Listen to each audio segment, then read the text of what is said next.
तुम्हें रोकने वाला समय की कमी नहीं है, तुम्हें रोकने वाली वह कहानी है जिसे तुम हर बार एक्शन से ठीक पहले सच मान लेते हो। तुम कहते हो कि आज एनर्जी कम है, तुम कहते हो कि घर का माहौल ठीक नहीं है, तुम कहते हो कि पहले थोड़ी क्लैरिटी आ जाए फिर पूरी ताकत से शुरू करोगे, तुम कहते हो कि अभी सही रिसोर्सेज नहीं है। कभी फोन बीच में आ जाता है, कभी फैमिली की एक्सपेक्टेशंस, कभी नौकरी की थकान, कभी भविष्य का डर, और हर कारण इतना लॉजिकल सुनाई देता है कि तुम उसे बहाना मान ही नहीं पाते। यही असली खतरा है। कमजोर बहाना तुरंत पकड़ में आ जाता है, मजबूत बहाना सच के कपड़े पहनकर आता है।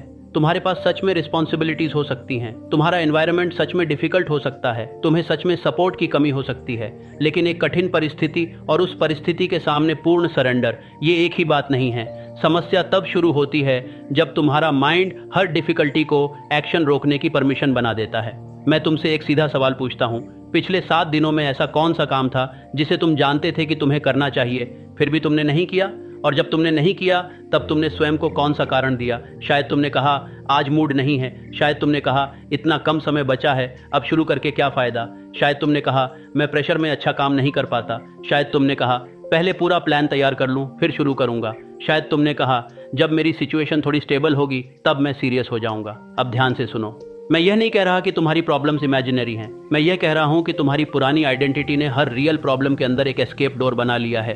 जैसे ही डिस्कम्फर्ट बढ़ता है तुम्हारा माइंड उस डोर की तरफ दौड़ता है, तुम काम छोड़ते हो, टेंशन कुछ देर के लिए कम होती है और तुम्हारा ब्रेन सीखता है कि अवॉइडेंस राहत देता है, फिर वही पैटर्न अगली बार और जल्दी लौटता है। इसलिए एक्सक्यूजेस केवल तुम्हारा समय नहीं चुराते, वे तुम्हारे माइंड को ट्रेन करते हैं। हर बार जब तुम रेजिस्टेंस के सामने पीछे हटते हो तुम्हारे भीतर एक साइलेंट कंक्लूजन बनता है, मैं वह इंसान हूं जो मुश्किल लगने पर रुक जाता है।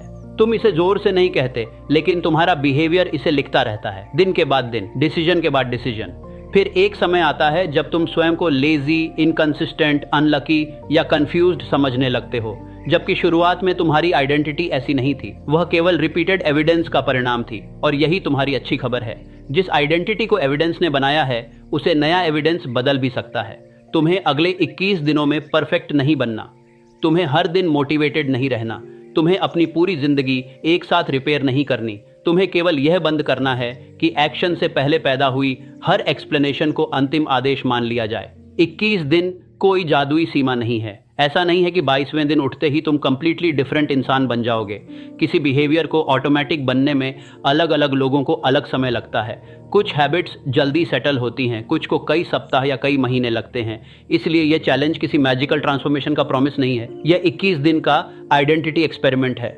इन 21 दिनों में तुम स्वयं को यह साबित करोगे कि तुम्हारे थॉट्स आदेश नहीं हैं, तुम्हारा मूड तुम्हारा मालिक नहीं है, डिस्कम्फर्ट डेंजर नहीं है, और किसी काम का कठिन महसूस होना इस बात का प्रमाण नहीं है कि उसे आज नहीं किया जा सकता।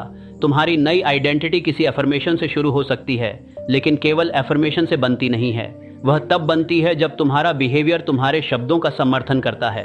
मैं नेपोलियन हिल हूँ, मैंने 500 से ज़्यादा कामयाब लोगों के जीवन, डिसीजंस और वर्किंग पैटर्न्स को स्टडी करने में वर्षों लगाए।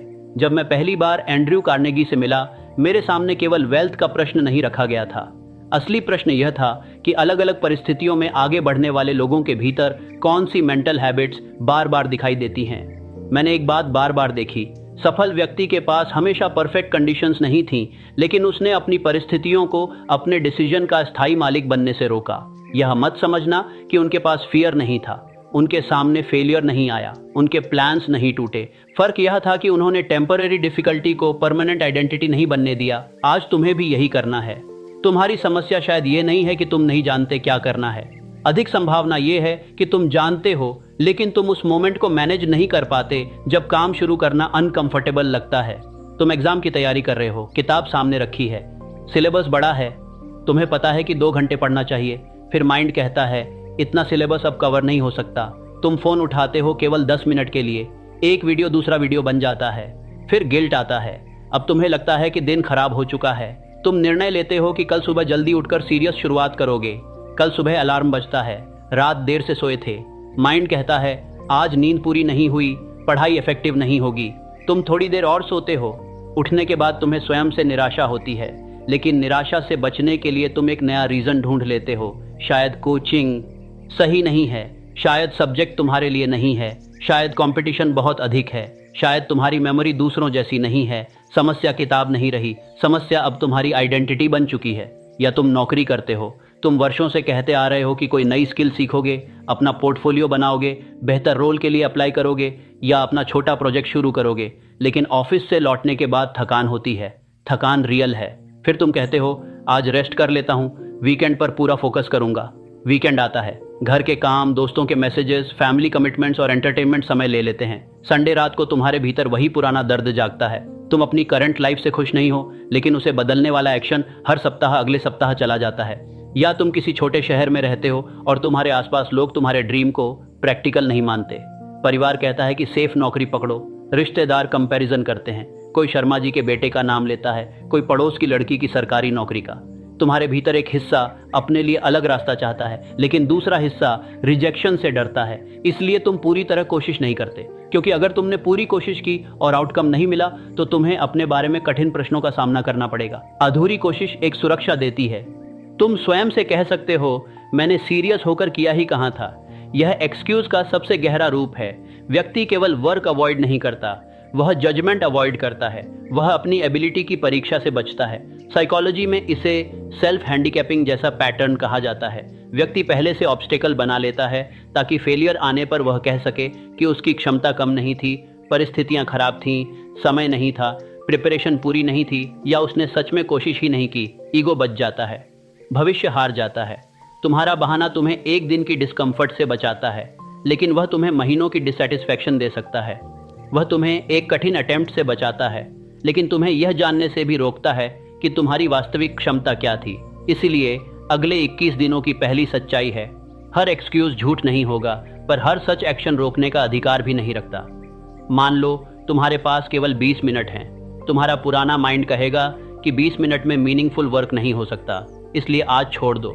नई आइडेंटिटी पूछेगी इन 20 मिनटों में कौन सा विजिबल एक्शन पूरा हो सकता है। मान लो घर में शोर है, पुराना माइंड कहेगा कि कंसंट्रेशन पॉसिबल नहीं।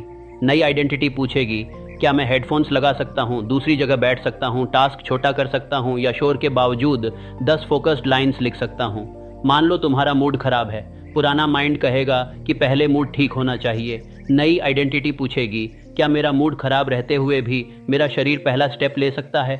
यह डिफरेंस छोटा दिखता है, लेकिन आइडेंटिटी इसी डिफरेंस में बनती है। राघव भाटिया कोटा में कम्पिटिटिव एग्जाम की तैयारी कर रहा था। उसका दिन योजनाओं से शुरू होता था और एक्सक्यूजेस पर खत्म होता था।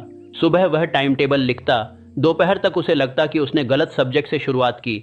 वह नया टाइम टेबल बनाता, फिर उसे लगता कि उसके नोट्स अच्छे नहीं हैं। वह दूसरे स्टूडेंट्स के नोट्स खोजता। शाम तक उसे अपनी कोचिंग की स्ट्रैटेजी पर डाउट होने लगता। रात को वह यूट्यूब पर टॉपर इंटरव्यूज देखता और निर्णय करता कि कल से किसी नए मेथड को फॉलो करेगा। देखने में वह बहुत एक्टिव था, असल में वह प्रिपरेशन से बच रहा था। उसका एक्सक्यूज आलस नहीं था, उसका एक्सक्यूज इंप्रूवमेंट था। वह हर दिन सिस्टम बेहतर कर रहा था ताकि उसे डिफिकल्ट क्वेश्चंस के सामने बैठना न पड़े। प्लानिंग प्रोडक्टिव दिखाई देती थी, इसलिए उसका माइंड उसे आसानी से जस्टिफाई कर देता था। यह बात कई लोगों पर लागू होती है। कोई रिसर्च के नाम पर शुरुआत अवॉइड करता है, कोई सही टूल ढूंढता रहता है, कोई कोर्स पर कोर्स खरीदता है, कोई अपना लोगो, नोटबुक, वर्कस्पेस या रूटीन परफेक्ट करता है, कोई हर सप्ताह नया प्रोडक्टिविटी ऐप इंस्टॉल करता है। एक्शन की जगह प्रिपरेशन का अभिनय शुरू हो जाता है। राघव ने एक दिन अपने पिछले 14 दिनों को देखा। उसने पाया कि उसने पढ़ाई के बारे में बहुत कुछ किया था, लेकिन एक्चुअल प्रैक्टिस क्वेश्चंस बहुत कम सॉल्व किए थे। उस दिन उसने कोई नया टाइम टेबल नहीं बनाया, उसने केवल एक रूल लिखा, जब भी मुझे स्ट्रैटेजी बदलने का मन होगा उससे पहले मैं करंट चैप्टर के 10 क्वेश्चन सॉल्व करूंगा। पहले दिन उसे बेचैनी हुई। उसका माइंड बार बार कहता रहा कि मेथड गलत है, लेकिन उसने मेथड डिबेट नहीं किया। उसने 10 क्वेश्चंस किए, कुछ गलत हुए। अब उसके सामने इमेजिनेशन नहीं, एविडेंस था। उसे पता चला कि प्रॉब्लम स्ट्रैटेजी नहीं, कॉन्सेप्ट्स की कमजोरी थी। अगले दिन उसने फिर वही किया। फिर अगले दिन उसका रिजल्ट एक सप्ताह में ड्रामेटिक नहीं बदला। उसके डाउट्स भी तुरंत गायब नहीं हुए, लेकिन कुछ महीनों में उसका वर्किंग पैटर्न बदल गया। वह तैयारी के बारे में सोचने वाले स्टूडेंट से तैयारी करने वाला स्टूडेंट बनने लगा। यही आइडेंटिटी शिफ्ट है। यह बाहर से कभी कभी बोरिंग दिखती है। कोई सिनेमैटिक म्यूजिक नहीं बजता, कोई इंस्टेंट कॉन्फिडेंस नहीं आता। केवल एक व्यक्ति अपने फैमिलियर एक्सक्यूज के सामने नया रिस्पॉन्स चुनता है, फिर वह रिस्पॉन्स दोहराता है। तुम्हें भी अपने डिस्गाइज्ड एक्सक्यूजेस पहचानने होंगे। तुम्हारा एक्सक्यूज शायद रेस्ट नहीं, परफेक्शन है। शायद कंफ्यूजन नहीं, फियर है। शायद लैक ऑफ टाइम नहीं, लैक ऑफ प्रायोरिटी है। शायद तुम्हें रिसोर्सेज की कमी नहीं, रिजेक्शन से सुरक्षा चाहिए। शायद तुम इसलिए डिले नहीं कर रहे कि टास्क कठिन है, तुम इसलिए डिले कर रहे हो क्योंकि टास्क पूरा होने के बाद तुम्हारे पास छिपने के लिए एक्सप्लेनेशन कम रह जाएगा। यह अनकंफर्टेबल ट्रूथ है, लेकिन डिस्कंफर्ट के दूसरी तरफ फ्रीडम है। जब तुम अपना एक्सक्यूज पहचान लेते हो तब तुम स्वयं को इंसल्ट मत करना। मैं बहुत लेजी हूं, मुझसे कुछ नहीं होगा, मैं हमेशा ऐसा ही रहूंगा। ये भी पुराने आइडेंटिटी स्टेटमेंट्स हैं। तुम्हें स्वयं को पनिश नहीं करना, तुम्हें पैटर्न को एक्सपोज करना है। व्यक्ति पैटर्न नहीं होता, पैटर्न सीखा गया रिस्पॉन्स है और सीखे गए रिस्पॉन्स को बदला जा सकता है। आज से एक सिंपल ऑब्जर्वेशन शुरू करो। जब भी तुम किसी इंपॉर्टेंट एक्शन को डिले करो, 3 चीजें पकड़ो। मैं अभी किस काम से बच रहा हूं? मैं स्वयं को कौन सा कारण दे रहा हूं? अगर यह कारण पूरी तरह खत्म ना हो तब भी कौन सा छोटा एक्शन संभव है? इन 3 क्वेश्चंस के बीच तुम्हारी नई आइडेंटिटी का पहला दरवाजा है। तुम्हें एक्सक्यूज से डिबेट नहीं करनी। तुम घंटों यह प्रूव करने की कोशिश मत करो कि रीजन वैलिड है या इनवैलिड, क्योंकि माइंड डिबेट में भी तुम्हें फंसा सकता है। तुम्हें केवल यह तय करना है कि रीजन मौजूद रहते हुए कौन सा मिनिमम एक्शन लिया जा सकता है। यह अप्रोच तुम्हें परिस्थितियों से लड़ने के लिए नहीं कहती, यह तुम्हें सर्कमस्टांसेस के भीतर एजेंसी खोजने के लिए कहती है। एजेंसी का अर्थ है मेरे कंट्रोल में अभी क्या है। तुम ट्रैफिक कंट्रोल नहीं कर सकते, लेकिन ट्रैवल के दौरान ऑडियो लेसन सुन सकते हो। तुम फैमिली के विचार तुरंत नहीं बदल सकते, लेकिन अपने दिन का प्रोटेक्टेड हाफ आवर तय कर सकते हो। तुम पूरे मार्केट को कंट्रोल नहीं कर सकते, लेकिन आज एक एप्लीकेशन भेज सकते हो।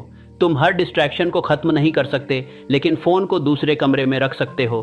तुम फियर को कमांड देकर गायब नहीं कर सकते, लेकिन फियर के साथ पहला पैराग्राफ लिख सकते हो। तुम्हारी शक्ति टोटल कंट्रोल में नहीं है, तुम्हारी शक्ति नेक्स्ट रिस्पॉन्स में है। अब अपने शब्दों पर ध्यान दो। भाषा केवल कम्युनिकेशन का साधन नहीं है, भाषा तुम्हारी रिस्पॉन्सिबिलिटी का मैप बनाती है। जब तुम कहते हो मेरे पास समय नहीं है, तो तुम्हारा माइंड केस क्लोज कर देता है। समय नहीं है इसलिए एक्शन पॉसिबल नहीं। लेकिन जब तुम कहते हो मैंने आज इसे प्रायोरिटी नहीं दी, तो डिस्कम्फर्ट बढ़ता है, क्योंकि रिस्पॉन्सिबिलिटी वापस तुम्हारे पास आती है। यह सेंटेंस कठोर लग सकता है, फिर भी इसमें पावर है। मैं पढ़ नहीं पाया और मैंने पढ़ाई के समय फोन चुना, दोनों एक ही इवेंट को डिस्क्राइब कर सकते हैं, लेकिन उनकी साइकोलॉजिकल डायरेक्शन अलग है।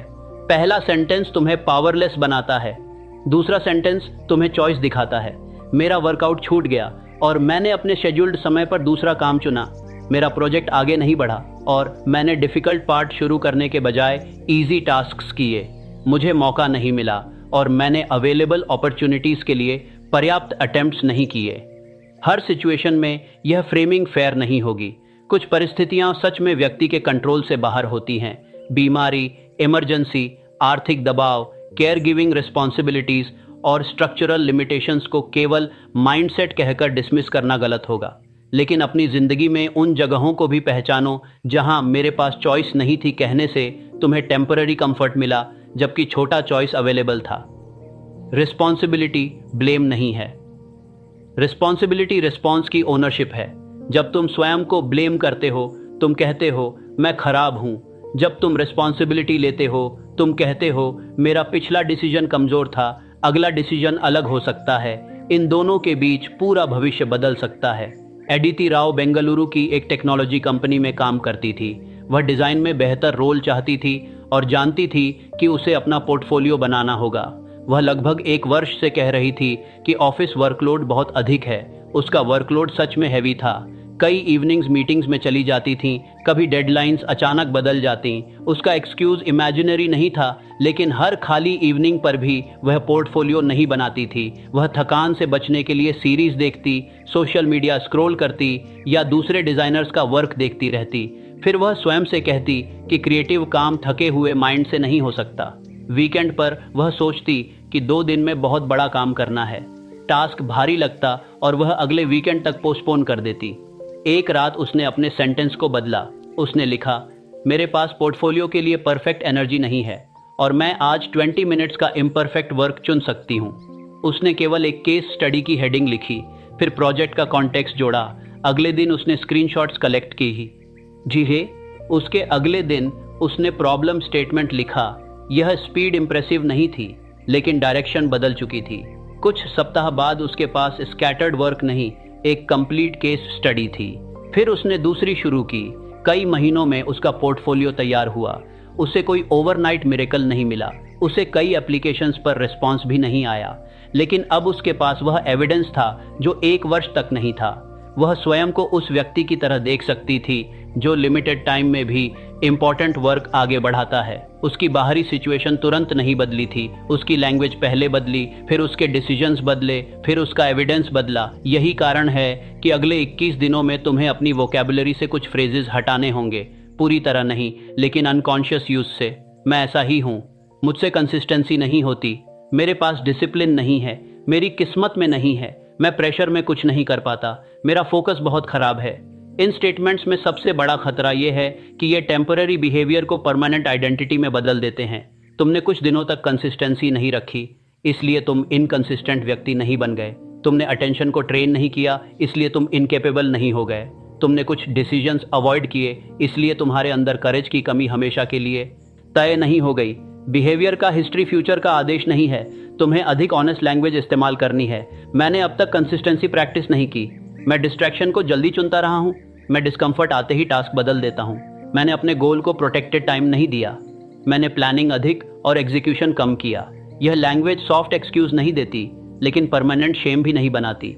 यह पैटर्न को स्पेसिफिक बनाती है, और जो पैटर्न स्पेसिफिक हो जाए उसे बदला जा सकता है। कमेंट में अभी लंबा पैराग्राफ लिखने की जरूरत नहीं, केवल एक सेंटेंस लिखो, मेरा सबसे कॉमन एक्सक्यूज है, और उसके बाद वह फ्रेज लिखो जिसे तुम सबसे अधिक इस्तेमाल करते हो। समय नहीं है, कल से, पहले मूड ठीक हो, अभी सही मौका नहीं, मुझे क्लैरिटी चाहिए, मेरे पास सपोर्ट नहीं। जो भी सच है वही लिखो। जब एक्सक्यूज नाम पा लेता है, उसकी हिडन पावर कम होने लगती है। तुम अचानक देखोगे कि वही सेंटेंस अलग अलग कामों के सामने लौटता है, जिम के सामने भी, पढ़ाई के सामने भी, डिफिकल्ट कॉल के सामने भी, एप्लीकेशन भेजने के सामने भी, रिलेशनशिप बाउंड्री रखने के सामने भी। तुम्हारा माइंड हर सिचुएशन के लिए नया एक्सक्यूज नहीं बनाता, अक्सर वह एक ही इमोशनल पैटर्न को अलग शब्दों में रिपीट करता है। किसी का कोर एक्सक्यूज होता है, मैं रेडी नहीं हूँ। किसी का होता है, लोग क्या कहेंगे। किसी का होता है, अभी मेरे पास पर्याप्त नहीं है। किसी का होता है, अगर परफेक्ट नहीं हुआ तो फायदा क्या। किसी का होता है, मेरे साथ पहले भी नहीं हुआ। तुम्हारा कॉमन एक्सक्यूज तुम्हारे कॉमन फियर का क्लू है। मैं रेडी नहीं हूँ के पीछे फेलियर का डर हो सकता है, लोग क्या कहेंगे के पीछे रिजेक्शन का डर हो सकता है, मेरे पास पर्याप्त नहीं है के पीछे स्कैर्सिटी का अनुभव हो सकता है, परफेक्ट नहीं हुआ तो फायदा क्या के पीछे जजमेंट से बचने की कोशिश हो सकती है, पहले भी नहीं हुआ के पीछे डिसअपॉइंटमेंट दोबारा सहने का डर हो सकता है। तुम्हें फियर को डिस्ट्रॉय नहीं करना, तुम्हें फियर को डिसीजन मेकर के पद से हटा ना है। एक व्यक्ति करेजस तब नहीं होता जब उसे डर महसूस नहीं होता। करेज उस मोमेंट का नाम है जब फियर मौजूद है, फिर भी व्यक्ति अपने वैल्यूज के अनुसार छोटा एक्शन चुनता है। अब मैं तुम्हें एक और डिस्टिंक्शन देता हूं, इसे ध्यान में रखना। रीजन और एक्सक्यूज में फर्क आउटकम से दिखाई देता है। रीजन कहता है आज परिस्थिति कठिन है इसलिए मैं प्लान एडजस्ट करूंगा। एक्सक्यूज कहता है आज परिस्थिति कठिन है इसलिए मेरी रिस्पॉन्सिबिलिटी समाप्त। रीजन ऑल्टरनेटिव खोजता है, एक्सक्यूज एग्जिट खोजता है। रीजन टास्क छोटा करता है, एक्सक्यूज टास्क गायब कर देता है। रीजन रिकवरी का समय तय करता है, एक्सक्यूज वेग कल पर छोड़ देता है। मान लो आज तुम्हारे पास प्लान्ड 2 घंटे नहीं है, रीजन कहेगा मैं 25 मिनट का फोकस्ड ब्लॉक करूंगा। एक्सक्यूज कहेगा आज प्रॉपर सेशन पॉसिबल नहीं इसलिए कल। मान लो तुम इमोशनली डिस्टर्ब्ड हो, रीजन कहेगा आज मैं हैवी क्रिएटिव वर्क नहीं कर सकता लेकिन मटेरियल ऑर्गेनाइज कर सकता हूं। एक्सक्यूज कहेगा जब तक सब ठीक नहीं होता मैं कुछ नहीं करूंगा। मान लो तुम्हारी प्रिपरेशन टूट गई, रीजन कहेगा मैं आज रिड्यूस टारगेट से लौटता हूं। एक्सक्यूज कहेगा अब स्ट्रीक टूट ही चुकी है, अगले मंडे से शुरू करूंगा। पुरानी आइडेंटिटी ऑल और नथिंग में सोचती है, नई आइडेंटिटी कंटिन्यूटी बचाती है।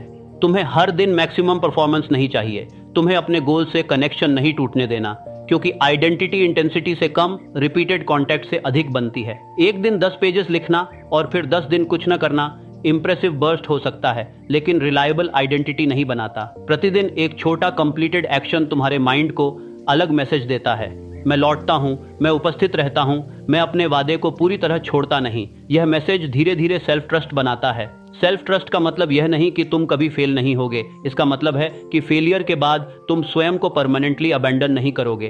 कई लोग दूसरों पर भरोसा न होने की शिकायत करते हैं, लेकिन सबसे गहरी चोट तब होती है जब उन्हें अपने शब्द पर भरोसा नहीं रहता। वे रात को निर्णय करते हैं, सुबह तोड़ देते हैं, मंडे को शुरुआत करते हैं, वेंसडे तक भूल जाते हैं। वे गोल लिखते हैं फिर स्वयं को फॉलो करते हुए नहीं देखते। हर ब्रोकन प्रॉमिस माइंड में जमा होता जाता है।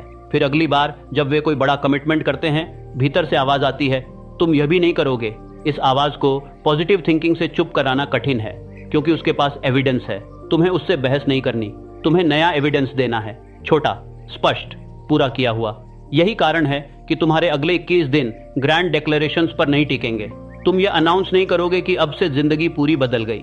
तुम 10 गोल्स एक साथ नहीं उठाओगे। तुम अपने माइंड को ऐसी चैलेंज नहीं दोगे जिसे देखकर वह पहले ही हार मान ले। तुम एक मुख्य एरिया चुनोगे, एक शायद पढ़ाई, शायद राइटिंग, शायद एक्सरसाइज, शायद स्किल लर्निंग, शायद बिजनेस एग्जीक्यूशन, शायद जॉब एप्लीकेशंस, शायद सुबह का पहला फोकस्ड आवर। फिर उस एरिया में एक मिनिमम एक्शन तय करोगे जिसे कठिन दिन पर भी किया जा सके। यह मिनिमम इतना छोटा नहीं होना चाहिए कि उसका कोई अर्थ ही ना रहे, और इतना बड़ा भी नहीं कि तुम्हारा माइंड रोज नेगोशिएशन शुरू कर दे। तुम्हारा लक्ष्य केवल स्ट्रीक बनाना नहीं है, नौजे है, ई है। तुम्हारा लक्ष्य वह मोमेंट ट्रेन करना है जहां तुम सामान्यतः एक्सक्यूज चुनते थे। यही आइडेंटिटी जिम है। मोहित सैनी जयपुर में अपने फैमिली बिजनेस में काम करता था। वह शाम को डिजिटल मार्केटिंग सीखना चाहता था, क्योंकि उसे लगता था कि आने वाले समय में बिजनेस को ऑनलाइन ले जाना जरूरी होगा। लेकिन उसका घर बड़ा था, परिवार संयुक्त था, कॉन्वर्सेशंस चलती रहती थीं, कभी कोई काम बुला लेता, कभी रिलेटिव्स आ जाते। वह हर रात कहता कि उसे क्वाइट एनवायरनमेंट नहीं मिलता। यह बात सच थी, लेकिन उसने कभी यह टेस्ट नहीं किया कि इम्परफेक्ट एनवायरनमेंट में कितना काम संभव है। वह आइडियल साइलेंस की प्रतीक्षा कर रहा था। एक दिन उसने अपनी पूरी इवनिंग बदलने के बजाय केवल एक बाउंड्री बनाई। डिनर से पहले 30 minute phone silent, headphones on, एक फिक्स्ड कॉर्नर, और फैमिली को पहले से बता दिया कि इस दौरान वह लर्निंग करेगा। पहली शाम उसे 2 बार बुलाया गया। दूसरी शाम उसे स्वयं उठकर मैसेजेस देखने का मन हुआ। तीसरी शाम उसने महसूस किया कि वह नॉइज को कारण बनाकर अपने इंटरनल रेस्टलेसनेस से बच रहा था। बाहरी डिस्टर्बेंस आधी समस्या थी, बाकी आधी उसकी ट्रेंड अटेंशन थी। उसने कंट्रोल की 2 लिस्ट्स बनाई। मेरे कंट्रोल में, समय पहले बताना, हेडफोन्स, फोन दूर रखना, लेसन पहले खोलना, नोटबुक तैयार रखना, 30 मिनट बैठना। मेरे कंट्रोल से बाहर, घर में कौन आएगा, बाहर कितना शोर होगा, फैमिली पूरी तरह समझेगी या नहीं, हर दिन एनर्जी कैसी होगी। पहली लिस्ट ने उसे एक्शन दिया, दूसरी लिस्ट ने उसे अननेसेसरी एंगर से बचाया। कुछ महीनों में उसने कोई एक्स्ट्रॉर्डिनरी रूटीन नहीं बनाया। कई दिन सेशन छोटा रहा, कुछ दिन छूटा भी, लेकिन वह हर इंटरप्शन को परमानेंट एक्सक्यूज बनाना छोड़ चुका था। वह जल्दी लौटना सीख गया। याद रखो, कंट्रोल का अर्थ यह नहीं कि सब कुछ तुम्हारे हिसाब से चले। कंट्रोल का अर्थ है कि जो हिस्सा तुम्हारे हाथ में है वह भी अनदेखा ना हो। बहुत लोग अपनी एनर्जी उन चीजों पर खर्च करते हैं जिन्हें वे बदल नहीं सकते, और फिर कहते हैं कि उस एक्शन के लिए एनर्जी नहीं बची जिसे वे बदल सकते थे। वे इकोनॉमी पर घंटों चर्चा करते हैं लेकिन एप्लीकेशन नहीं भेजते।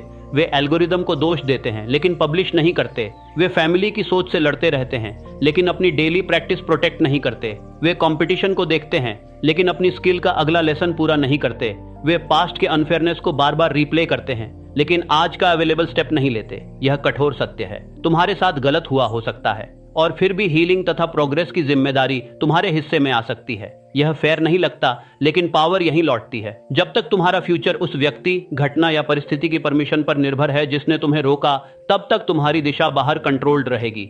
रिस्पॉन्सिबिलिटी लेना उस घटना को सही कहना नहीं है। रिस्पॉन्सिबिलिटी लेना यह कहना है कि मैं अपने अगले डिसीजन का अधिकार वापस ले रहा हूं। तुम्हारा पास्ट एक्सप्लेनेशन दे सकता है, उसे लाइफ टाइम इंस्ट्रक्शन मत बनने दो। अगले 21 दिनों में तुम्हें एक छोटा कंट्रोल रिचुअल अपनाना है। जब भी एक्सक्यूज आए, अपने आप से केवल यह पूछो, इस सिचुएशन में मेरे कंट्रोल का सबसे छोटा हिस्सा क्या है? उत्तर शायद बहुत साधारण होगा। फाइल खोलना, शूज पहनना, पहला क्वेश्चन करना, एक ईमेल ड्राफ्ट करना, फोन बाहर रखना, 10 लाइंस पढ़ना, एक पैराग्राफ रिवाइज करना, डेस्क पर बैठना, एप्लीकेशन फॉर्म का पहला पेज भरना, किसी डिफिकल्ट कॉन्वर्सेशन के लिए 3 ऑनेस्ट सेंटेंसेस लिखना। तुम्हारा माइंड कहेगा कि इतना छोटा एक्शन जिंदगी नहीं बदलेगा। उसे तुरंत आंसर मत दो, केवल एक्शन करो, क्योंकि माइंड आउटकम के स्केल से प्रभावित होता है लेकिन आइडेंटिटी रेपिटेशन से बनती है। छोटा एक्शन इनसिग्निफिकेंट नहीं है जब वह पुराने पैटर्न को तोड़ता है। कभी कभी 5 मिनट का काम प्रोजेक्ट के लिए कम होता है, लेकिन आइडेंटिटी के लिए निर्णायक होता है, क्योंकि उस 5 मिनट में तुमने मूड के विरुद्ध मूवमेंट चुना, तुमने अवॉइडेंस की ऑटोमेटिक चेन तोड़ी, तुमने अपने नर्वस सिस्टम को दिखाया कि डिस्कम्फर्ट आते ही एस्केप करना अनिवार्य नहीं है। यहाँ एक सावधानी भी समझो, मिनिमम एक्शन को परमानेंट सीलिंग मत बना लेना। उसका काम तुम्हें एंट्री देना है, एम्बिशन को छोटा करना नहीं। कठिन दिन पर मिनिमम पूरा करो, सामान्य दिन पर आगे बढ़ो, अच्छे दिन पर डीप वर्क करो, लेकिन कनेक्शन मत तोड़ो। तुम्हें केवल छोटा काम करने वाला व्यक्ति नहीं बनना, तुम्हें शुरू करने वाला व्यक्ति बनना है। शुरुआत के बाद मोमेंटम अक्सर तुम्हारी सहायता करेगा, हमेशा नहीं पर अक्सर। और जिस दिन मोमेंटम ना आए, मिनिमम पूरा करके लौट जाना भी फेलियर नहीं होगा। तुमने अपने आइडेंटिटी वोट को कास्ट कर दिया। हर एक्शन एक वोट है पीले। एक वोट इलेक्शन तय नहीं करता, लेकिन वोट्स की डायरेक्शन आइडेंटिटी तय करती है। आज तुम एक वोट डिसिप्लिन्ड व्यक्ति के पक्ष में डालते हो, कल दूसरा। किसी दिन पुरानी आइडेंटिटी के पक्ष में वोट चला जाएगा। तुम डिले करोगे, डिस्ट्रैक्ट होगे या कमिटमेंट तोड़ोगे। उस एक वोट को पूरा रिजल्ट मत घोषित करना, अगले डिसीजन में वापस आना। तुम्हारी समस्या यह नहीं कि तुमने पहले गलत वोट्स दिए। तुम्हारी समस्या तभी रहेगी जब तुम मान लो कि गिनती अब बदली नहीं जा सकती। इन 21 दिनों के अंत में तुम्हारे पास परफेक्ट रिकॉर्ड नहीं भी हो सकता, फिर भी तुम्हारे पास कुछ अधिक वैल्यूएबल हो सकता है। यह एविडेंस कि तुम एक्सक्यूज आने के बाद भी एक्शन चुन सकते हो, मिस होने के बाद लौट सकते हो और इम्परफेक्ट कंडीशंस में अपने गोल से कनेक्शन बनाए रख सकते हो। यही नई आइडेंटिटी की शुरुआत है। लेकिन अभी एक और लेयर बाकी है। कई लोग एक्सक्यूज पहचान लेते हैं, रिस्पॉन्सिबिलिटी भी स्वीकार कर लेते हैं, फिर भी एक्शन शुरू नहीं होता। कारण यह है कि उनका गोल शब्दों में बड़ा है, लेकिन बिहेवियर में दिखाई नहीं देता। वे कहते हैं, मुझे सक्सेसफुल बनना है, मुझे फिट होना है, मुझे पढ़ाई पर फोकस करना है, मुझे अपना करियर बदलना है। माइंड इन गोल्स को सुनता है, लेकिन उसे पता नहीं चलता कि अभी शरीर को क्या करना है। और जहां नेक्स्ट एक्शन दिखाई नहीं देता, वहां कंफ्यूजन बहुत जल्दी एक्सक्यूज बन जाता है। मुझे सक्सेसफुल बनना है, एक इच्छा है, एक्शन नहीं। मुझे पढ़ाई करनी है, एक दिशा है, शुरुआत नहीं। मुझे फिट होना है, एक आउटकम है, आज का इंस्ट्रक्शन नहीं। मुझे अपना करियर बदलना है, एक एम्बिशन है, लेकिन तुम्हारे हाथ अभी क्या करेंगे, इसका उत्तर इसमें नहीं है। तुम्हारा माइंड एब्स्ट्रैक्ट गोल्स से इंस्पायर हो सकता है, पर तुम्हारा शरीर स्पेसिफिक कमांड्स पर चलता है। जब कमांड अनक्लियर होती है तो डिले आसान हो जाता है। तुम डेस्क के सामने बैठते हो और सोचते हो कि बहुत कुछ करना है, फिर तय नहीं कर पाते कि पहले क्या करना है। कुछ देर टैब्स बदलते हो, कोई वीडियो देखते हो, नोट्स खोलते हो, फिर थकान महसूस होती है। दिन खत्म होने पर तुम्हें लगता है कि तुमने एक कोशिश की, लेकिन प्रोग्रेस दिखाई नहीं देती। असल में तुम्हारे पास गोल था, तुम्हारे पास अगला विजिबल एक्शन नहीं था। विजिबल एक्शन वह है जिसे बाहर से कोई व्यक्ति देख सके और कह सके, हाँ यह काम अभी किया जा रहा है। एग्जाम की तैयारी विजिबल नहीं है। चैप्टर 3 के पहले 15 क्वेश्चंस सॉल्व करना विजिबल है। बिजनेस पर काम करना विजिबल नहीं है। आज 5 पोटेंशियल क्लाइंट्स की लिस्ट बनाकर पहला मैसेज ड्राफ्ट करना विजिबल है। राइटिंग इंप्रूव करना विजिबल नहीं है। ओपनिंग के 3 अलग वर्जन्स लिखना विजिबल है। जॉब चेंज करना विजिबल नहीं है। रिज्यूम के एक्सपीरियंस सेक्शन की 2 बुलेट पॉइंट्स रीराइट करना विजिबल है। तुम्हारा पुराना पैटर्न आउटकम की भाषा में सोचता है, नई आइडेंटिटी प्रोसेस की भाषा में काम करती है। यह फर्क मामूली नहीं है। जब टास्क वेग होता है, तुम्हें हर बार शुरुआत के मोमेंट पर डिसीजन लेना पड़ता है। कौन सा पार्ट, कितना, किस ऑर्डर में, कौन सा टूल, कितनी देर। ब्रेन को जितने अधिक छोटे डिसीजंस लेने पड़ते हैं, उतना ही अवॉइडेंस का अवसर बढ़ता है। फिर तुम इसे लैक ऑफ डिसिप्लिन समझते हो, जबकि कई बार तुमने एक्शन का रास्ता अननेसेसरीली कॉम्प्लिकेटेड बना रखा होता है। तुम्हें मोटिवेशन की कमी नहीं होती, कभी कभी तुम्हें डेफिनेशन की कमी होती है। नायना कपूर पुणे में एक कॉम्पिटिटिव सर्टिफिकेशन की तैयारी कर रही थी। उसकी नौकरी डिमांडिंग थी और वह हर इवनिंग अपने स्टडी डेस्क पर बैठती जरूर थी। फिर भी कई सप्ताह तक प्रोग्रेस बहुत कम हुई। वह किताब खोलती, सिलेबस देखती, इंपॉर्टेंट टॉपिक्स मार्क करती, अलग अलग टीचर्स के वीडियोस कंपेयर करती और फिर टाइम टेबल एडजस्ट करती। उसे लगता था कि वह सीरियस है, क्योंकि वह प्रतिदिन प्रेपरेशन से जुड़ी हुई चीज़ें कर रही थी, लेकिन वह मेजरेबल वर्क से बच रही थी। जब उसने अपनी रूटीन लिखी, उसे पता चला कि उसका डेली गोल केवल 2 घंटे स्टडी था। इसका मतलब कुछ भी हो सकता था। वीडियो देखना भी स्टडी, नोट्स सजाना भी स्टडी, सिलेबस देखना भी स्टडी, दूसरों की स्ट्रैटेजी पढ़ना भी स्टडी। उसने अगले दिन गोल बदला। रात 8 बजे डेस्क पर बैठकर मॉड्यूल 2 के 20 प्रैक्टिस क्वेश्चंस अटेम्प्ट करूंगी। जो गलत होंगे केवल उनके कॉन्सेप्ट्स रिवाइज करूंगी। अब शुरुआत स्पष्ट थी, उसका माइंड फिर भी रेजिस्ट करता था। पहले क्वेश्चन पर अनसर्टेनिटी आती, उसे लगता कि थ्योरी पूरी रिवाइज किए बिना क्वेश्चंस करना गलत है। लेकिन उसने नया रूल बनाया, अनसर्टेनिटी आएगी फिर भी पहला क्वेश्चन अटेम्प्ट होगा। पहले सेशन में उसका स्कोर खराब था। पुराने पैटर्न में यह फेलियर का प्रूफ बन सकता था। इस बार उसने उसे डायग्नोसिस माना। अब उसे पता था कि वीकनेस कहाँ है। अगले कुछ सप्ताह में उसने हर सेशन का विजिबल आउटपुट तय किया। कभी 10 क्वेश्चंस, कभी एक कॉन्सेप्ट समरी, कभी केवल एरर लॉग अपडेट करना। दिन छोटे बड़े रहे लेकिन एक्टिविटी अस्पष्ट नहीं रही। धीरे धीरे उसने एक और बदलाव देखा। उसे शुरुआत के लिए मूड की ज़रूरत कम होने लगी, क्योंकि बैठने के बाद उसे यह तय नहीं करना पड़ता था कि क्या करना है। टास्क पहले से सामने होता था। यह प्रैक्टिकल डिसिप्लिन है। डिसिप्लिन का अर्थ केवल फोर्स नहीं है। डिसिप्लिन कई बार फ्रिक्शन कम करने की कला है। तुम्हें अपने गोल के लिए अगला विजिबल एक्शन रात को ही लिख देना चाहिए। सुबह उठकर लाइफ प्लान मत बनाना। काम शुरू करने से ठीक पहले स्ट्रैटेजी तय मत करना, क्योंकि वही मोमेंट है जब तुम्हारा माइंड कंफर्ट चाहता है। यदि डिसीजन उसी समय खुला होगा तो वह सबसे आसान ऑप्शन चुनेगा। इसलिए आज रात अपने मेन गोल के नीचे केवल यह लिखो, कल मेरा पहला विजिबल एक्शन क्या होगा। उत्तर ऐसा होना चाहिए जिसे कोई कैमरा रिकॉर्ड कर सके। बुक खोलना, फाइल क्रिएट करना, पहला कॉल करना, एप्लीकेशन सबमिट करना, शूज पहनकर बाहर निकलना, 10 क्वेश्चंस सॉल्व करना, 1 पेज एडिट करना, क्लाइंट लिस्ट बनाना, कोर्स का लेसन 4 कंप्लीट करना। तुम्हें यह भी तय करना होगा कि एक्शन कब और कहां होगा। कल करूंगा कोई प्लान नहीं है, वह केवल इंटेंशन है। इंटेंशन अच्छी हो सकती है, लेकिन उसके पास लोकेशन नहीं, ट्रिगर नहीं और शुरुआत का मोमेंट नहीं। कल सुबह पढ़ूंगा, कमजोर प्लान है। कल ब्रेकफास्ट के बाद डाइनिंग टेबल पर 30 मिनट्स के लिए चैप्टर 6 के फर्स्ट 10 क्वेश्चंस करूंगा, स्पष्ट प्लान है। शाम को एक्सरसाइज करूंगा, कमजोर है। ऑफिस से लौटकर कपड़े बदलने से पहले शूज पहनकर 15 मिनट वॉक पर जाऊंगा, स्पष्ट है। पोर्टफोलियो पर काम करूंगा, अस्पष्ट है। डिनर के बाद लैपटॉप खोलकर केस स्टडी की प्रॉब्लम स्टेटमेंट रीराइट करूंगा, स्पष्ट है। स्पेसिफिसिटी तुम्हें बांधती नहीं, वह तुम्हें नेगोशिएशन से बचाती है। जब टाइम आता है तुम दोबारा डिसीजन नहीं लेते, तुम पहले किए हुए डिसीजन को एग्जीक्यूट करते हो। यहाँ एक पावरफुल प्रिंसिपल काम करता है, इफ देन प्लानिंग। अगर यह होगा तो मैं यह करूंगा। अगर अलार्म बजेगा तो मैं फोन हाथ में लेने से पहले पानी पीकर डेस्क पर बैठूंगा। अगर काम शुरू करते समय एंग्जाइटी आएगी तो मैं टास्क बंद नहीं करूंगा, केवल 2 मिनट पहला स्टेप करूंगा। अगर कोई इंटरप्शन आएगा तो मैं लौटने का एग्जैक्ट पॉइंट नोट करके वापस आऊंगा। अगर सेशन मिस होगा तो मैं उसी दिन रिड्यूस्ड वर्जन पूरा करूंगा। अगर माइंड कहेगा कि आज प्रॉपर टाइम नहीं है तो मैं मिनिमम एक्शन करूंगा। तुम फेलियर के मोमेंट पर स्ट्रैटेजी नहीं बनाते, तुम ऑब्स्टिकल आने से पहले रिस्पॉन्स तय करते हो, क्योंकि ऑब्स्टिकल नया नहीं है। तुम्हें पहले से पता है कि तुम्हारा माइंड क्या कहता है। तुम्हें पता है कि कौन सा समय कमजोर होता है। तुम्हें पता है कि फोन कब डिस्ट्रैक्ट करता है। तुम्हें पता है कि किस तरह की थकान के बाद तुम काम छोड़ते हो।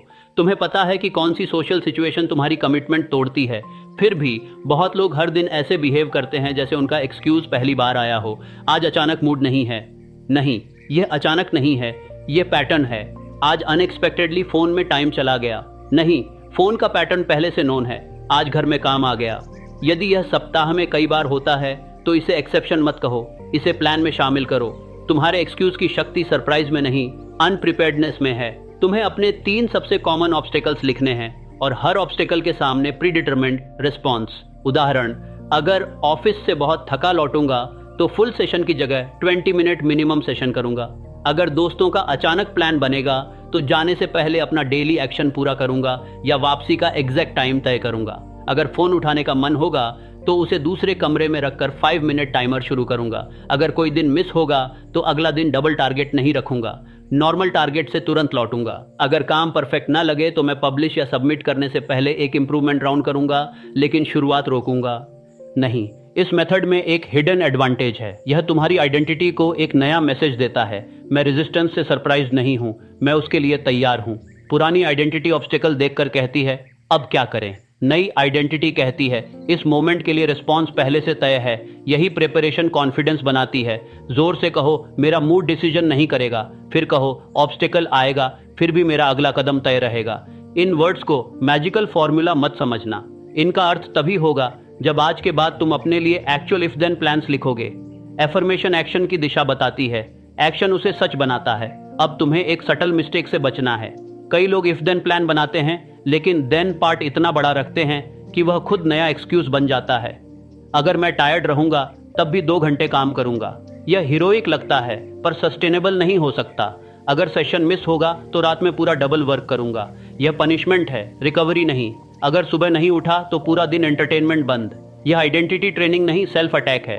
तुम्हारा रिस्पॉन्स रियलिस्टिक होना चाहिए। उसका उद्देश्य मोमेंटम बचाना है, गिल्ट बढ़ाना नहीं। तुम्हें अपने सिस्टम में 2 लेवल्स चाहिए, standard action, minimum action. Standard action वह है जो नॉर्मल डे पर तुम्हें मीनिंगफुल प्रोग्रेस देता है। मिनिमम एक्शन वो है जो डिफिकल्ट डे पर आइडेंटिटी कनेक्शन बनाए रखता है। मान लो स्टैंडर्ड एक्शन 45 मिनट्स स्टडी है, मिनिमम एक्शन 10 क्वेश्चंस या 15 मिनट्स हो सकता है। स्टैंडर्ड एक्शन जिम सेशन है, मिनिमम एक्शन होम मोबिलिटी और शॉर्ट वॉक हो सकता है। स्टैंडर्ड एक्शन 1000 वर्ड्स राइटिंग है, मिनिमम एक्शन ओपनिंग पैराग्राफ और नेक्स्ट सीन आउटलाइन हो सकता है। स्टैंडर्ड एक्शन 5 एप्लीकेशंस है, मिनिमम एक्शन 1 कंप्लीट एप्लीकेशन हो सकता है। मिनिमम एक्शन इतना क्लियर होना चाहिए कि तुम्हें इमरजेंसी में भी पता रहे कि क्या करना है, लेकिन उसे लूप होल मत बनाओ। यदि नॉर्मल कैपेसिटी है तो हर दिन मिनिमम करके स्वयं को डिसिप्लिन्ड मत घोषित करना। मिनिमम ब्रिज है, घर नहीं।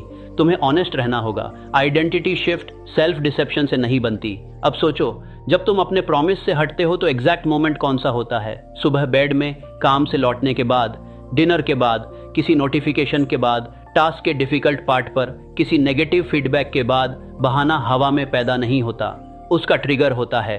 ट्रिगर पकड़ लिया तो तुम्हें इंटरवेंशन पॉइंट मिल गया। मान लो तुम मॉर्निंग स्टडी करना चाहते हो, लेकिन अलार्म के बाद फोन देखते ही आधा घंटा निकल जाता है। तुम्हारी समस्या स्टडी नहीं, फोन टच सीक्वेंस है। तुम्हें स्टडी मोटिवेशन पर स्पीच नहीं चाहिए। तुम्हें अलार्म बंद करने के बाद का एनवायरनमेंट बदलना है। फोन बेड से दूर, बुक पहले से डेस्क पर, वाटर रेडी, पहला क्वेश्चन खुला हुआ, चेयर खाली। अब तुम्हारा शरीर उसी रास्ते से गुजरेगा जिसे तुमने आसान बनाया है। एनवायरनमेंट साइलेंट मेंटोर है, वह तुम्हें पूरे दिन इंस्ट्रक्शंस देता रहता है। टेबल पर फोन पड़ा है तो वह कहता है मुझे देखो, टीवी सामने है तो वह कहता है थोड़ा आराम। बुक कबर्ड के अंदर है, नोट्स अलग बैग में है, चार्जर दूसरे रूम में है और टास्क ओपन करने में 5 स्टेप्स लगते हैं। एनवायरनमेंट ठीक कहता है बाद में करना। फिर तुम विल पावर को दोष देते हो। विल पावर महत्वपूर्ण है, लेकिन हर दिन अपनी वीकेस्ट मोमेंट में विल पावर की परीक्षा लेना बुद्धिमानी नहीं है।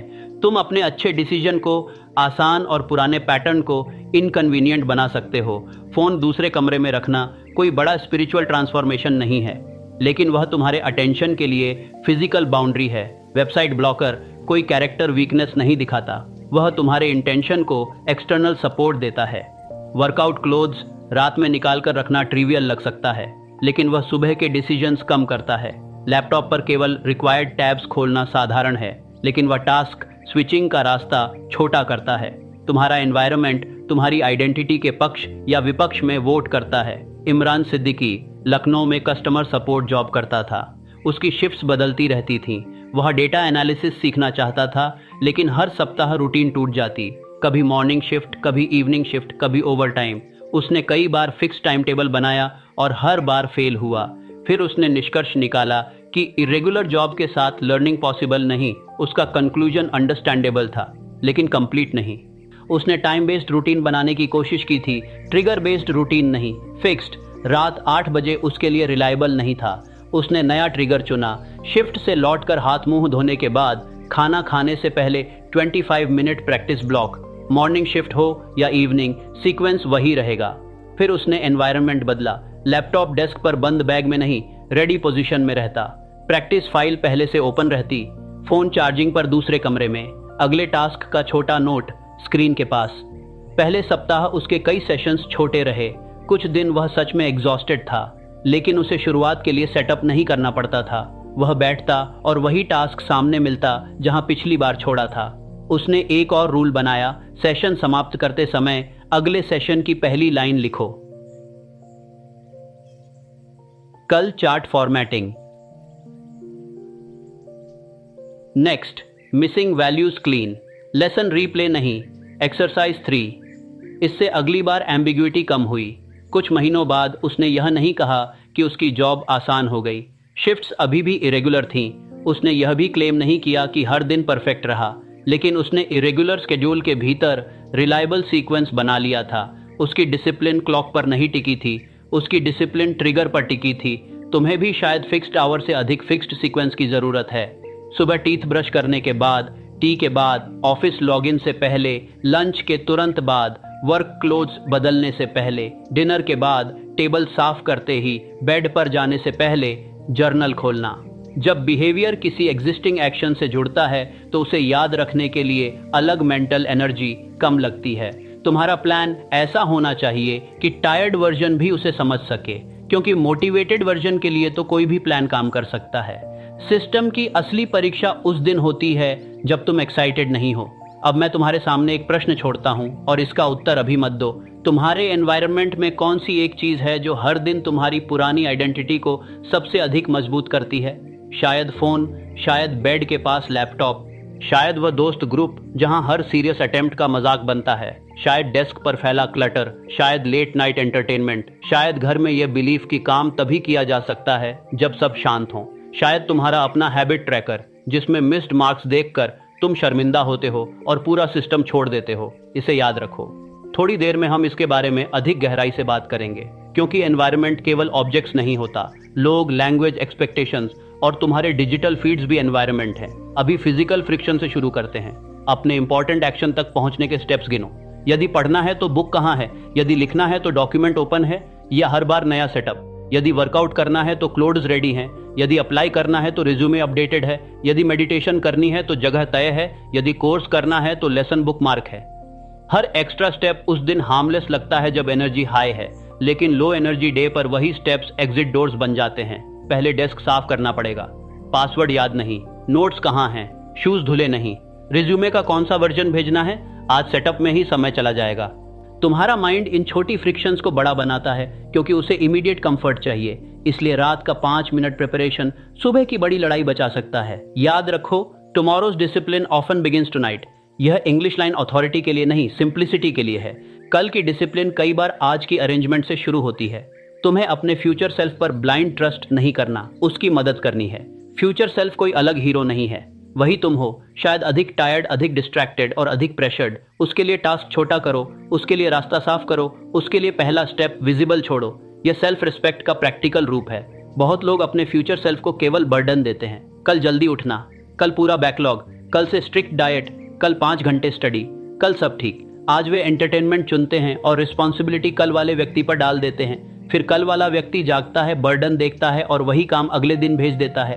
यह प्रोक्रास्टिनेशन का रिले रेस है। हर दिन बेट ऑन फ्यूचर को दिया जाता है, कोई फिनिश लाइन तक नहीं पहुंचता। इस चेन को तोड़ने के लिए तुम्हें आज कुछ कंप्लीट करना होगा, चाहे छोटा। ऐसा काम जो कल पर ट्रांसफर ना हो, क्योंकि कंप्लीशन माइंड को क्लोजर देता है और सेल्फ ट्रस्ट में डिपॉजिट करता है। तुम्हारे दिन में कम से कम एक ऐसा प्रॉमिस होना चाहिए जो उसी दिन पूरा हो। बहुत बड़ा नहीं, लेकिन मेजरेबल। तुम्हारी आइडेंटिटी को ओपन लूप्स से अधिक क्लोज्ड लूप्स चाहिए। अब परफेक्शन की बात करते हैं। परफेक्शनिज्म अक्सर हाई स्टैंडर्ड्स जैसा दिखाई देता है, लेकिन कई बार वह डिलेड एक्सपोजर है। जब तक वर्क इनकम्प्लीट है, दुनिया उसे जज नहीं कर सकती। जब तक तुम प्रैक्टिस स्टेज में हो, तुम्हें रिजल्ट का सामना नहीं करना। जब तक तुम कहते हो मैं तैयार कर रहा हूं, तुम्हें यह पता नहीं चलता कि मार्केट, एग्जामिनर, ऑडियंस या एम्प्लॉयर क्या कहेगा। इसलिए कुछ लोग काम खराब होने से नहीं डरते, वे काम दिखाई देने से डरते हैं। वे ड्राफ्ट बनाते हैं, पब्लिश नहीं करते, कोर्स करते हैं, प्रोजेक्ट नहीं बनाते, नोट्स पढ़ते हैं, टेस्ट नहीं देते, रिज्यूम बनाते हैं, भेजते नहीं, बिजनेस आइडिया बताते हैं, ऑफर नहीं रखते, और फिर कहते हैं कि अभी क्वालिटी रेडी नहीं है। कभी क्वालिटी सच में रेडी नहीं होगी, सुधार जरूरी है। लेकिन एक स्टेज के बाद अभी नहीं, क्वालिटी कंट्रोल नहीं, आइडेंटिटी प्रोटेक्शन बन जाता है।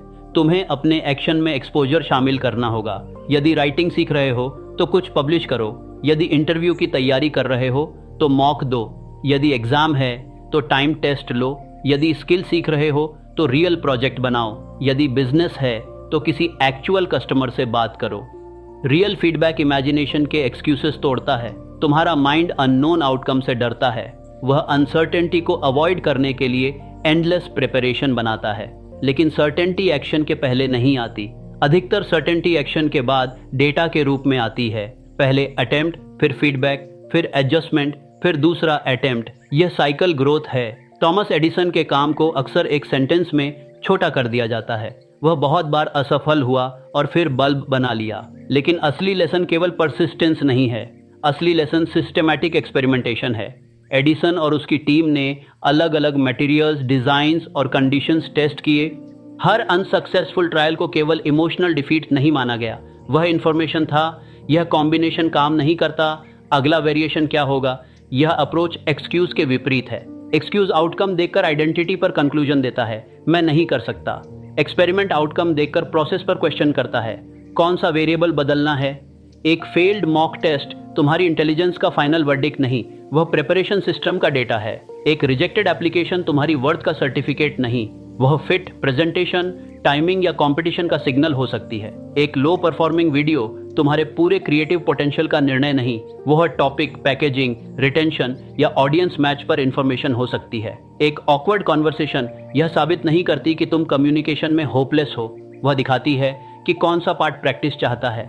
जब तुम आइडेंटिटी को रिजल्ट से अलग रखते हो तब तुम्हारे पास लर्निंग की जगह बचती है। पुरानी आइडेंटिटी कहती है गलती हुई इसलिए छिपो, नई आइडेंटिटी कहती है गलती हुई इसलिए देखो। यहाँ पैटर्न इंटरप्ट समझो। कई बार तुम एक्शन इसलिए नहीं टाल रहे कि तुम्हें फेलियर का डर है, तुम एक्शन इसलिए टाल रहे हो क्योंकि फेलियर के बाद निष्पक्ष एनालिसिस करना नहीं आता। तुम तुरंत स्वयं पर हमला करते हो। एक रिजल्ट आता है और तुम कहते हो मैं बेकार हूं। यह पेन इतना तेज होता है कि अगली बार माइंड अटेम्प्ट से पहले ही तुम्हें बचाने लगता है। यदि तुम्हें कंसिस्टेंट बनना है तो फेलियर के बाद की भाषा बदलनी होगी। यह क्यों हुआ? कौन सा हिस्सा मेरे कंट्रोल में था? अगला टेस्ट क्या होगा? क्या हटाना है? क्या जारी रखना है? क्या छोटा करना है? यह क्वेश्चन शेम को स्ट्रेटेजी में बदलते हैं। तुम्हें कोल्ड मशीन नहीं बनना। डिसअपॉइंटमेंट महसूस होगी, रिजेक्शन हर्ट करेगा, वीक रिजल्ट से फ्रस्ट्रेशन होगी, लेकिन फीलिंग और कंक्लूजन अलग रखो। तुम कह सकते हो यह रिजल्ट मुझे पसंद नहीं, यह मत कहो इसका अर्थ है कि मैं बदल नहीं सकता। एक खराब दिन इंफॉर्मेशन है। इवन भर की आइडेंटिटी नहीं। अब उस प्रश्न पर लौटो जो मैंने थोड़ी देर पहले छोड़ा था। तुम्हारे एनवायरनमेंट में कौन सी एक चीज पुरानी आइडेंटिटी को सबसे अधिक मजबूत करती है? तुम्हें शायद आंसर मिल चुका है। यदि वह फोन है तो प्रॉब्लम केवल स्क्रीन टाइम नहीं, फोन तुम्हें हर कठिन मोमेंट पर इंस्टेंट एस्केप देता है। जैसे ही टास्क स्लो या अनकंफर्टेबल होता है तुम्हारी फिंगर्स फेमिलियर रिलीफ चुनती हैं। हर बार ब्रेन एसोसिएशन मजबूत करता है। बोर्डम आया, स्क्रॉल करो, एंजाइटी आई, स्क्रॉल करो, अनसर्टेनिटी आई, स्क्रॉल करो, एफर्ट लगा, स्क्रॉल करो। इसलिए केवल कम फोन चलाऊंगा पर्याप्त नहीं, तुम्हें सीक्वेंस तोड़ना होगा। टास्क शुरू होने से पहले फोन दूर, वर्क ब्लॉक के दौरान नोटिफिकेशंस बंद। ब्रेक का मीनिंग स्क्रॉल नहीं, सोशल ऐप्स के लिए फिक्स्ड विंडो, होम स्क्रीन से ट्रिगर्स हटाना, पासवर्ड या ब्लॉकर से फ्रिक्शन बढ़ाना। यह डिसिप्लिन की कमी स्वीकार करना नहीं, यह अपनी अटेंशन की रक्षा करना है। यदि एनवायरनमेंट में लोग समस्या हैं तो हर किसी को बदलना संभव नहीं, लेकिन एक्सपोजर और डिस्क्लोजर कंट्रोल किए जा सकते हैं। तुम्हें हर नए गोल की घोषणा उन लोगों के सामने नहीं करनी जो हर प्रयास को सार्कास्टिक कमेंट में बदल देते हैं। कुछ एम्बिशंस को शुरुआती स्टेज में साइलेंस चाहिए। सीड को हर दिन खोद कर नहीं देखते कि रूट आया या नहीं, उसे प्रोटेक्ट करते हैं। तुम सपोर्टिव लोगों से जुड़ सकते हो, किसी अकाउंटेबल पार्टनर को वीकली अपडेट दे सकते हो, ऐसे कंटेंट को फॉलो कर सकते हो जो एक्शन के बाद मिले, एक्शन की जगह न ले। डिजिटल एनवायरनमेंट में तुम जिन वॉइसेस को रोज सुनते हो वे तुम्हारे इंटरनल डायलॉग का हिस्सा बनती हैं। यदि तुम्हारा फीड कंपैरिजन, आउटरेज और डिस्ट्रैक्शन से भरा है तो तुम केवल कंटेंट कंज्यूम नहीं कर रहे, तुम अपनी अटेंशन का इमोशनल क्लाइमेट बना रहे हो। फिर तुम डीप वर्क की उम्मीद करते हो। यह वैसा है जैसे कमरे में लगातार 10 लोग बोल रहे हों और तुम कहो कि कंसंट्रेशन क्यों नहीं बन रहा। तुम्हें मेंटल साइलेंस खरीदने की ज़रूरत नहीं, तुम्हें अननेसेसरी नॉइज बंद करने की ज़रूरत है। एक दिन के लिए नहीं, इतना कि तुम्हारा माइंड फिर से बोर्डम सह सके। बोर्डम एनिमी नहीं है। कई इंपॉर्टेंट एक्शंस शुरुआत में बोरिंग होते हैं। रेपिटिशन बोरिंग है, फंडामेंटल्स बोरिंग हैं, एरर करेक्शन बोरिंग है, वही चैप्टर दोबारा पढ़ना बोरिंग है, वही स्किल प्रैक्टिस करना बोरिंग है। लेकिन मास्टरी का बड़ा हिस्सा एक्साइटमेंट के बाद शुरू होता है। मोटिवेशन नॉवेल्टी को पसंद करती है, आइडेंटिटी रेपिटेशन को स्वीकार करती है। तुम्हारा पुराना माइंड नया प्लान चाहता है क्योंकि नया प्लान डोपामिन देता है। नई नोटबुक, नया कोर्स, नया चैलेंज, नया टाइम टेबल, सब शुरुआत का एक्साइटमेंट देते हैं। लेकिन कुछ दिनों बाद वही रूटीन ऑर्डिनरी लगती है। अब रिजल्ट दूर है, वर्क फैमिलियर है, प्रेज नहीं मिल रही, यही एक्सक्यूजेस लौटते हैं। शायद यह मेथड सही नहीं, कोई बेटर वे होना चाहिए, मुझे नया स्टार्ट चाहिए। कभी मेथड बदलना ज़रूरी होगा, लेकिन हर बोर्डम को स्ट्रैटेजी प्रॉब्लम मत समझो। पूछो, क्या सिस्टम सच में इनइफेक्टिव है या नॉवेल्टी खत्म हुई है? अगर मेजरेबल प्रोग्रेस है, फंडामेंटल्स क्लियर हैं और केवल एक्साइटमेंट कम हुई है तो शायद तुम्हें नया मेथड नहीं, डीपर रेपिटेशन चाहिए। यार, हर दिन इंस्पायर्ड महसूस करना आवश्यक नहीं, हर दिन कनेक्टेड रहना अधिक महत्वपूर्ण है। तुम्हारे 21 दिन तुम्हें बोर्डम से फ्रेंडशिप सिखाएंगे। इसका अर्थ बोरिंग लाइफ नहीं, इसका अर्थ यह समझना कि मीनिंगफुल वर्क हमेशा स्टिमुलेटिंग नहीं होता। कुछ सेशंस फ्लैट होंगे, कुछ डेज में कोई ब्रेक थ्रू नहीं होगा, कुछ प्रैक्टिस एवरेज लगेगी, फिर भी वही ऑर्डिनरी रेपिटेशंस तुम्हारे स्किल और सेल्फ इमेज के नीचे फाउंडेशन डालती हैं। किसी भी मजबूत बिल्डिंग का फाउंडेशन ग्लैमरस नहीं दिखता, फिर भी सब कुछ उसी पर खड़ा होता है। आज से तुम्हारे डेली एक्शन के बाद एक छोटा मार्क होगा, केवल कंप्लीटेड या नॉट कंप्लीटेड। उस मार्क के साथ इमोशनल ड्रामा नहीं। यदि कंप्लीटेड है तो एविडेंस जमा, यदि नहीं तो रीजन नोट करो और रिकवरी तय करो। लेकिन ट्रैकर को पनिशमेंट बोर्ड मत बनाना, उसका काम ट्रूथ दिखाना है, शेम बढ़ाना नहीं। तुम यह भी नोट कर सकते हो, ट्रिगर क्या था, एक्सक्यूज क्या आया, मैंने कौन सा रिस्पॉन्स चुना, एक्शन कितना हुआ, कल फ्रिक्शन कैसे कम होगी। इससे तुम्हें अपने बिहेवियर का पर्सनल डेटा मिलेगा। तुम जेनेरिक एडवाइस से बाहर आओगे।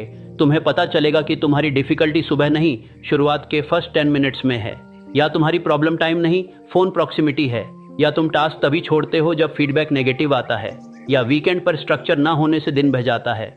अवेयरनेस तुम्हें प्रिसीजन देती है, प्रिसीजन चेंज को आसान बनाती है। अब डिफिकल्टी का अगला स्तर आता है। तुम गोल स्पष्ट कर सकते हो, इफ देन प्लान बना सकते हो, एनवायरनमेंट भी तैयार कर सकते हो। फिर भी एक मोमेंट आएगा जब एक्शन अनकंफर्टेबल होगा, तब तुम्हारा माइंड कहेगा कि शायद यह गलत डायरेक्शन है। यहीं तुम्हें डिस्कम्फर्ट और डेंजर के बीच फर्क सीखना होगा। हर अनईजी फीलिंग वार्निंग नहीं होती, कभी डिस्कम्फर्ट ग्रोथ का एंट्रेंस होता है। जब तुम पहली बार कैमरा के सामने बोलते हो, ऑकवर्डनेस होगी। पहला, सेल्स कॉल करते समय हार्ट बीट तेज हो सकती है। मॉक टेस्ट में टाइमर प्रेशर देगा। बाउंड्री रखते समय गिल्ट आएगा। नई स्किल में बिगिनर जैसा महसूस होगा। एप्लीकेशन भेजते समय रिजेक्शन का डर होगा। पब्लिकली वर्क शेयर करते समय जजमेंट याद आएगा। इन सेंसेशंस को देखकर पुरानी आइडेंटिटी कहती है, रुक जाओ, कुछ गलत है। नई आइडेंटिटी पूछती है, क्या यह सच में अनसेफ है या केवल अनफेमिलियर। यह क्वेश्चन तुम्हें रेकलेस नहीं बनाता। वास्तविक डेंजर, हेल्थ लिमिटेशन या सीरियस रिस्क को इग्नोर नहीं करना, लेकिन सोशल डिस्कम्फर्ट, अनसर्टेनिटी, एम्बैरेसमेंट और टेम्पररी फ्रस्ट्रेशन को फिजिकल डेंजर की तरह ट्रीट करोगे तो तुम्हारा संसार छोटा होता जाएगा। हर अवॉइडेड डिस्कम्फर्ट बाउंड्री बन जाता है। हर फेस्ड डिस्कम्फर्ट कैपेसिटी बढ़ाता है। तुम्हें फियर के जाने की प्रतीक्षा नहीं करनी, तुम्हें फियर के साथ एक्यूरेट एक्शन सीखना है। यही अगला दरवाजा है। डिस्कम्फर्ट को समझे बिना डिसिप्लिन अधूरी रहती है, क्योंकि तुम्हारा माइंड हर कठिन सेंसेशन को एक ही कैटेगरी में डाल देता है। थकान, बोर्डम, अनसर्टेनिटी, एम्बैरेसमेंट, डाउट, सबको वह संकेत मान लेता है कि शायद आज रुक जाना चाहिए। लेकिन हर रुकावट तुम्हें रोकने के लिए नहीं आती। कुछ रुकावटें तुम्हारी कैपेसिटी जांचने आती हैं। जब तुम किसी नए काम की शुरुआत करते हो, तुम्हारा माइंड पुराने पैटर्न से तुलना करता है। उसे फेमिलियर चीजें आसान लगती हैं क्योंकि उनमें प्रिडिक्शन है। उसे पता है कि सोशल मीडिया खोलोगे तो क्या मिलेगा। उसे पता है कि बेड पर लेटोगे तो रिलीफ मिलेगा। उसे पता है कि इजी टास्क करने पर कॉम्पिटेंस महसूस होगी। लेकिन डिफिकल्ट वर्क में रिजल्ट गारंटीड नहीं। वहां तुम्हें अपनी लिमिटेशन दिख सकती है, वहां जजमेंट मिल सकता है, वहां पता चल सकता है कि तुम्हें अभी बहुत सीखना बाकी है। इसलिए माइंड कहता है, आज मत करो। वह तुम्हें प्रोटेक्ट करने की कोशिश कर रहा होता है, लेकिन हर प्रोटेक्शन ग्रोथ नहीं देती। कभी प्रोटेक्शन प्रिजन बन जाती है। मान लो तुम्हें किसी इंपॉर्टेंट व्यक्ति को कॉल करना है। तुम जानते हो कि कन्वर्सेशन जरूरी है, लेकिन कॉल से पहले नर्वसनेस आती है। तुम सोचते हो कि पहले एग्जैक्ट वर्ड्स तैयार करूं, फिर लगता है थोड़ा और सोच लेना चाहिए, फिर इवनिंग तक डिले। रात को कहते हो, अब टाइम ठीक नहीं, कल। अगले दिन एंग्जाइटी बढ़ चुकी होती है, क्योंकि अवॉइडेड टास्क छोटा नहीं रहता, वह इमेजिनेशन में बड़ा होता जाता है। तुम्हारे माइंड को वास्तविक कॉन्वर्सेशन से अधिक उस कॉन्वर्सेशन की अनसर्टेनिटी परेशान कर रही होती है।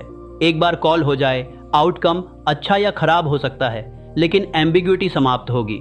जब तक तुम कॉल नहीं करते, माइंड 10 पॉसिबल डिजास्टर्स बनाता रहेगा। अवॉइडेंस एंग्जाइटी को खत्म नहीं करता, वह उसे फ्यूचर में इंटरेस्ट के साथ भेज देता है।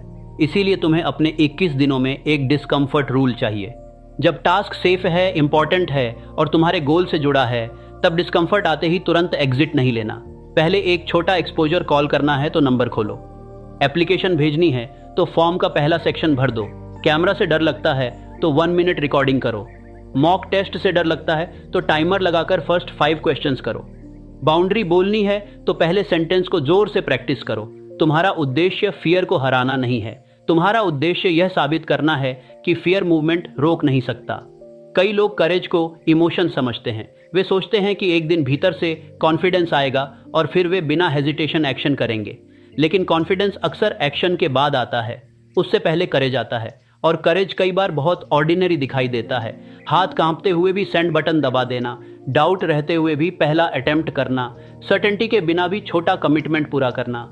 तुम्हारी आइडेंटिटी तुम्हारी फीलिंग्स की रिपोर्ट नहीं पढ़ती, वह तुम्हारे चॉइसेस का रिकॉर्ड रखती है। यदि फियर आया और तुमने फिर भी एक्शन लिया तो आइडेंटिटी वोट नई डायरेक्शन में गया। यदि बोर्डम आया और तुम स्टेड वोट नई डायरेक्शन में गया। यदि रिजेक्शन मिला और तुमने एनालिसिस करके दूसरा अटेम्प्ट किया, वोट नई डायरेक्शन में गया। यदि क्रिटिसिज्म आया और तुमने अपनी वर्थ को क्रिटिसिज्म से अलग रखा, वोट नई डायरेक्शन में गया। यह वोट्स धीरे धीरे तुम्हारे भीतर एक सेंटेंस बनाते हैं, मैं अनकंफर्टेबल होकर भी आगे बढ़ सकता हूँ। यह सेंटेंस बोरोड मोटिवेशन से अधिक पावरफुल है क्योंकि यह तुम्हारे एविडेंस से बना है। हेनरी फोर्ड की शुरुआती ऑटोमोबाइल वेंचर्स स्मूथ नहीं थी। Detroit automobile company commercial success नहीं बन सकी। उसके बाद भी रास्ता सीधा नहीं हुआ। लेकिन यूजफुल लेसन यह नहीं कि फेलियर के बाद बस स्टबर्न रहो। लेसन यह है कि फेलियर के बाद वही एग्जैक्ट सिस्टम दोहराते रहना परसिस्टेंस नहीं होता। फोर्ड ने डिजाइन, प्रोडक्शन और बिजनेस अप्रोच पर सीखते हुए आगे के वेंचर्स बनाए। बाद में फोर्ड मोटर कंपनी ने एक अलग एग्जीक्यूशन मॉडल खड़ा किया। फेलियर ने उसे आइडेंटिटी वर्डिक्ट नहीं दिया, फेलियर ने उसके मेथड पर क्वेश्चन रखा। यही मैच्योरिटी है। इमेच्योर माइंड रिजल्ट को सेल्फ वर्थ से जोड़ता है, मैच्योर माइंड रिजल्ट को फीडबैक से जोड़ता है। अगर तुम्हारा अटेम्प्ट काम नहीं करता तो तुम दो मिस्टेक्स कर सकते हो। पहली, तुरंत छोड़ देना। दूसरी, बिना सीख के वही थिंग दोहराते रहना। इन दोनों के बीच तीसरा रास्ता है, पॉज नहीं, एनालिसिस। क्या काम किया, क्या नहीं किया, क्या मेरे कंट्रोल में था, क्या असम्पशन गलत थी, क्या स्किल गैप था, क्या टाइमिंग खराब थी, क्या प्रिपरेशन इनसफिशिएंट थी, क्या टारगेट बहुत बड़ा था, क्या मैं केवल आउटकम चाहता था, प्रोसेस नहीं। जब तुम इस तरह देखते हो, फेलियर इंसल्ट नहीं रहता, वह इन्फॉर्मेशन बन जाता है। तुम्हें हर फेलियर सेलिब्रेट करने की ज़रूरत नहीं, यह भी आर्टिफिशियल लगेगा।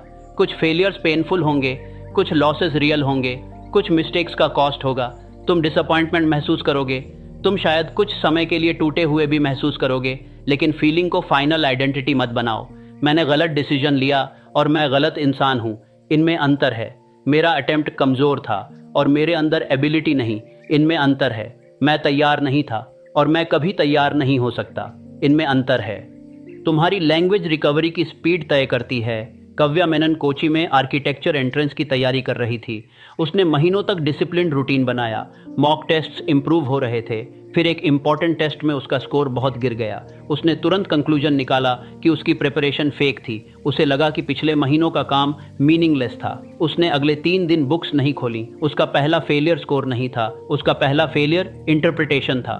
एक खराब टेस्ट को उसने पूरी आइडेंटिटी का वर्डिक्ट बना दिया। फिर शेम से बचने के लिए प्रिपरेशन से डिस्टेंस बनाया। जितना डिस्टेंस बढ़ा उतना गिल्ट बढ़ा। गिल्ट ने वापस आने को और कठिन बनाया। चौथे दिन उसने अपने मेंटर से स्कोर डिस्कस किया। एनालिसिस में पता चला कि उसके कॉन्सेप्ट नॉलेज से अधिक टाइमिंग और पैनिक प्रॉब्लम थी। उसने कई क्वेश्चंस जानने के बावजूद जल्दी जल्दी गलत मार्क किए थे। समस्या में केपेबल नहीं थी, समस्या टेस्ट रिस्पॉन्स थी। उसने अगले सप्ताह फुल सिलेबस दोबारा नहीं पढ़ा, उसने केवल टाइम्ड सेक्शंस प्रैक्टिस किए। उसने टेस्ट के पहले ब्रीदिंग नहीं गिनी, कोई ड्रामेटिक रिचुअल नहीं बनाया। उसने फर्स्ट 10 मिनट्स के लिए सिंपल इंस्ट्रक्शन रखा, क्वेश्चंस पढ़ो, इजी आइडेंटिफाई करो, स्पीड प्रूव करने की कोशिश मत करो। कुछ वीक्स बाद उसका परफॉर्मेंस स्टेबल होने लगा। यह कहानी स्कोर की नहीं है, यह रिकवरी की है। तुम्हारे रास्ते में भी खराब दिन आएगा। शायद तुम्हारा डेली एक्शन मिस होगा, शायद 2 दिन, शायद तुम पुराने डिस्ट्रैक्शन में वापस चले जाओगे, शायद तुम्हारे सामने फैमिली इमरजेंसी आएगी, शायद हेल्थ खराब होगी, शायद तुम कॉन्शियसली प्रॉमिस तोड़ोगे। तब पुरानी आइडेंटिटी तैयार खड़ी होगी। वह कहेगी, देखा तुम बदल नहीं सकते। वह एक मिस्ड डे को पुरानी कहानी का एविडेंस बनाएगी। वह कहेगी कि स्ट्रीक टूट गई, अब मंडे से शुरू करना। नया नोटबुक खरीदो, नया चैलेंज बनाओ, पहले गिल्ट सेटल होने दो। यहाँ तुम्हें सबसे इंपॉर्टेंट रूल याद रखना है, एक मिस्ड डे पुरानी आइडेंटिटी नहीं बनाता। मिस्ड डे के बाद सरेंडर पुरानी आइडेंटिटी को वापस शक्ति देता है। रिसर्च में भी यह देखा गया कि एक occasional missed opportunity habit progress को ऑटोमेटिकली डिस्ट्रॉय नहीं करती, लेकिन तुम्हारा माइंड मिस्ड डे को इमोशनल एक्सक्यूज बना सकता है। वह कहता है कि अब परफेक्ट रिकॉर्ड नहीं रहा, इसीलिए कंटिन्यूएशन का अर्थ नहीं। यह परफेक्शन का ट्रैप है। तुम्हारा गोल अनब्रोकन स्ट्रीक नहीं, तुम्हारा गोल फास्ट रिटर्न है। नई आइडेंटिटी कभी नहीं चूकती, यह झूठा क्लेम है। नई आइडेंटिटी जल्दी लौटती है, यह प्रैक्टिकल ट्रूथ है। तुम्हें रिकवरी प्रोटोकॉल चाहिए। यदि दिन मिस हुआ तो अगले दिन पनिशमेंट नहीं, डबल टारगेट नहीं, सेल्फ इंसल्ट नहीं, लॉन्ग मोटिवेशनल स्पीच नहीं, नॉर्मल प्लान पर वापसी। यदि नॉर्मल प्लान इम्पॉसिबल है, मिनिमम एक्शन। तुम्हें मिस्ड डे की भरपाई हीरो बनकर नहीं करनी, तुम्हें चेन से दोबारा जुड़ना है। कई लोग मंडे को 3 घंटे करते हैं, ट्यूसडे थक जाते हैं, वेंसडे छोड़ते हैं, फिर अगले मंडे तक इंतजार करते हैं। उनका पैटर्न इंटेंसिटी और कोलैप्स का है। वे कंसिस्टेंसी को बोरिंग समझते हैं, इसीलिए ड्रामेटिक रीस्टार्ट पसंद करते हैं।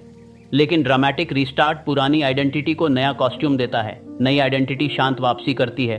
कोई अनाउंसमेंट नहीं, कोई ग्रैंड प्रॉमिस नहीं, केवल टास्क ओपन। पहला स्टेप, फिर कनेक्शन। तुम्हारा रिकवरी टाइम जितना छोटा होगा, सेल्फ ट्रस्ट उतना मजबूत होगा। यदि पहले एक मिस्टेक के बाद तुम 10 दिन गायब होते थे और अब अगले दिन लौटते हो, तो यह इनॉर्मस प्रोग्रेस है।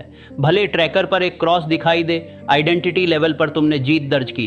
तुम्हारा माइंड यह देखता है कि तुम अपने आप को कितनी जल्दी अबैंडन करते हो। उसे दिखाओ कि अब तुम लंबे समय के लिए गायब नहीं होते। जोर से कहो, मैं चूक सकता हूं पर मैं लौटूंगा। फिर कहो, एक खराब दिन मेरा अगला डिसीजन तय नहीं करेगा। इस स्टेटमेंट को गिल्ट हटाने के लिए मत इस्तेमाल करना, इसे रिटर्न ट्रिगर बनाना। जैसे ही तुम समझो कि पैटर्न टूट गया, तुम अगले अवेलेबल मोमेंट पर छोटा एक्शन लो।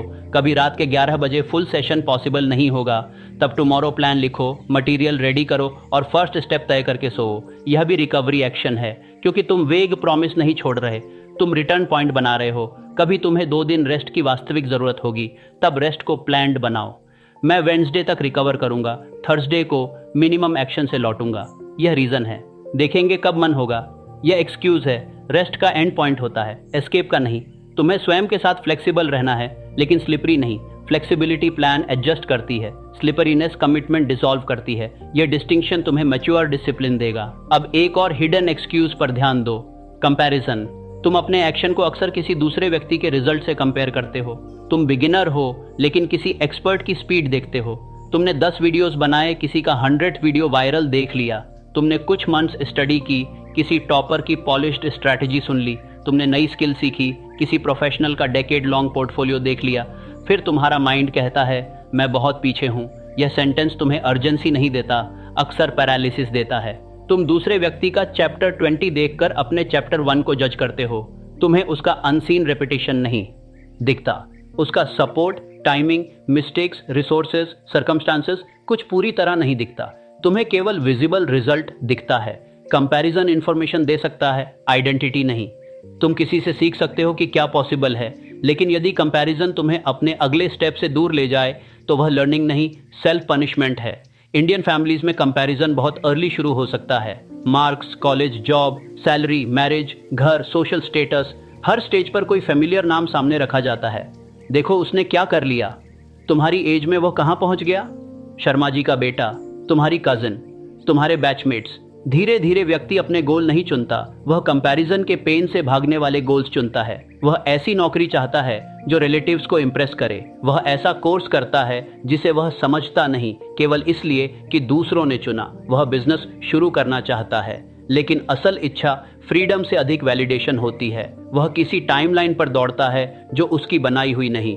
फिर जब एक्शन कठिन होता है, उसके भीतर डीप कमिटमेंट नहीं मिलता, क्योंकि गोल बोरोड था। बोरोड गोल के लिए डिसिप्लिन कमजोर रहती है। तुम्हें यह पूछना होगा, यदि किसी को दिखाना ना होता, तब भी क्या मैं यह चाहता? अगर आंसर यस है तो तुम्हारा गोल डीपर है। अगर आंसर अनसर्टेन है तो तुम्हें ऑनेस्टी चाहिए। शायद तुम वह करियर नहीं चाहते जिसका प्रेशर तुम पर है। शायद तुम करियर चाहते हो लेकिन रूट अलग। शायद तुम बिजनेस नहीं, केवल नौकरी से एस्केप चाहते हो। शायद तुम फेम नहीं, मीनिंगफुल वर्क चाहते हो। शायद तुम एग्जाम नहीं, सिक्योरिटी चाहते हो। शायद तुम बॉडी ट्रांसफॉर्मेशन नहीं, एक्सेप्टेंस चाहते हो। गोल के पीछे की इच्छा समझो, वरना तुम वर्षों तक गलत माउंटेन पर चढ़ सकते हो और हर स्टेप पर एक्सक्यूजेस पैदा होंगे, क्योंकि भीतर का एक हिस्सा उस दिशा को चाहता ही नहीं। हर रेजिस्टेंस लेजीनेस नहीं, कुछ रेजिस्टेंस मिसअलाइनमेंट है। लेकिन सावधान रहो, मिसअलाइनमेंट भी फैशनेबल एक्सक्यूज बन सकता है। हर बोरिंग टास्क को यह मेरे पर्पस में नहीं मत कहो। हर कठिन फेज को एनर्जी मैच नहीं कर रही कहकर छोड़ना आसान है। किसी मीनिंगफुल गोल में भी बोरिंग वर्क होगा, स्किल डेवलपमेंट में रेपिटेशन होगी, करियर चेंज में अनसर्टेनिटी होगी, बिजनेस में रिजेक्शन होगा। स्टडी में डिफिकल्ट सब्जेक्ट्स होंगे, इसलिए गोल को एक खराब दिन पर जज मत करो, उसे सस्टेन्ड ऑब्जर्वेशन से जज करो। क्या यह गोल तुम्हारे वैल्यूज से जुड़ा है? क्या इसकी कठिनाई के बावजूद कुछ पार्ट मीनिंगफुल लगता है? क्या तुम केवल रिजल्ट चाहते हो या प्रोसेस का कुछ हिस्सा भी स्वीकार कर सकते हो? क्या यह तुम्हारी चॉइस है या सोशल प्रेशर? क्या तुम इसे छोड़ना चाहते हो या केवल डिस्कम्फर्ट से राहत चाहते हो? इन क्वेश्चंस के ऑनेस्ट आंसर्स तुम्हें डायरेक्शन देंगे। तुम्हारी आइडेंटिटी केवल यह नहीं कि मैं डिसिप्लिन्ड हूँ, पहले यह तय होना चाहिए कि डिसिप्लिन किसके लिए है। किसी गलत रास्ते पर तेज चलना प्रोग्रेस नहीं, लेकिन सही रास्ता चुनकर खड़े रहना भी प्रोग्रेस नहीं। क्लैरिटी और एक्शन दोनों चाहिए।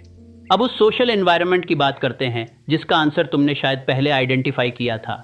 कुछ पीपल तुम्हारी पुरानी आइडेंटिटी को तुम्हारे सामने बार बार रिपीट करते हैं। तू कभी कंसिस्टेंट नहीं रहेगा, तू हर महीने नया आइडिया लाता है, यह तेरे बस का नहीं, तू सीरियस कब से हो गया, 2 दिन में छोड़ देगा। कभी ये जोक्स होते हैं, कभी फैमिली कंसर्न, कभी पास्ट बिहेवियर की ऑनेस्ट ऑब्जर्वेशन और कभी दूसरों की इनसिक्योरिटी। तुम हर कमेंट कंट्रोल नहीं कर सकते, लेकिन तुम्हें डिसाइड करना होगा कि किस वॉइस को अथॉरिटी देनी है। यदि तुम पहले इनकंसिस्टेंट रहे हो तो लोग नई आइडेंटिटी पर तुरंत विश्वास नहीं करेंगे। उनसे तुरंत वैलिडेशन की उम्मीद मत करो, वे तुम्हें पुराने एविडेंस से जानते हैं। तुम्हारा काम स्पीचेस देकर कन्विंस करना नहीं, तुम्हारा काम नया एविडेंस बनाना है, साइलेंस में, समय के साथ। तुम्हें हर दिन अनाउंस नहीं करना कि तुम बदल गए। अनाउंसमेंट से इंस्टेंट रिवॉर्ड मिलता है, लोग प्रेज कर सकते हैं, तुम्हें प्रोग्रेस जैसा फील होता है, जबकि एक्शन अभी शुरू भी नहीं हुआ। फिर माइंड रिवॉर्ड पा चुका होता है और एग्जीक्यूशन की अर्जेंसी कम हो सकती है। कुछ गोल्स को क्वाइटली प्रोटेक्ट करो, बोलने से पहले करो, दिखाने से पहले बनाओ, समझाने से पहले रिपीट करो। जब तुम्हारा बिहेवियर स्टेबल होगा, लोगों की राय बदल सकती है। नहीं भी बदले तो तुम्हारी आइडेंटिटी उनकी परमिशन से नहीं बनी होगी, यह फ्रीडम है। रिया बांसल इंडोरे में अपने घर से फ्रीलांस राइटिंग शुरू करना चाहती थी। पिछले 2 वर्षों में उसने कई प्रोजेक्ट्स शुरू किए और छोड़े थे। परिवार उसे प्यार करता था, लेकिन जब भी वह नया प्लान बताती, कोई कह देता, पहले भी तो कहा था। यह सेंटेंस उसे भीतर तक चोट देता। उसे लगता कि कोई उस पर विश्वास नहीं करता। फिर वह डिफेंसिव हो जाती, लंबी एक्सप्लेनेशन देती कि इस बार अलग है। अगले कुछ दिनों तक इंटेंस वर्क करती, फिर पेस टूटता। जब कोई पूछता, वह अवॉइड करती। आखिर प्रोजेक्ट क्वाइटली खत्म हो जाता। उसकी प्रॉब्लम केवल फैमिली स्केप्टिसिज्म नहीं थी, वह अपनी कंसिस्टेंसी का प्रूफ वर्ड्स से देना चाहती थी। एक बार उसने नया डिसीजन लिया। उसने किसी को बड़ा प्लान नहीं बताया, उसने डेली 90 मिनट टारगेट भी नहीं रखा, उसने हर वीकडे एक कंप्लीट सैंपल लिखने का लक्ष्य भी नहीं रखा। उसने प्रैक्टिकल सीक्वेंस बनाया। सुबह ब्रेकफास्ट के बाद 30 मिनट्स राइटिंग, वीक में 2 पॉलिश्ड सैंपल्स, संडे को रिव्यू और अगले वीक का टॉपिक लिस्ट। पहले मंथ में उसने केवल रूटीन प्रोटेक्ट की, दूसरे मंथ में उसने सैंपल्स इंप्रूव किए, तीसरे मंथ में उसने सिलेक्टेड अपॉर्चुनिटीज पर अप्लाई करना शुरू किया। कई रिस्पॉन्सेज नहीं आए, कुछ फीडबैक मिला। उसने राइटिंग रिफाइन की। जब फैमिली ने पूछा कि वह क्या कर रही है, उसने केवल इतना कहा, काम चल रहा है। यह सीक्रेसी नहीं थी, यह प्रीमैच्योर वैलिडेशन से दूरी थी।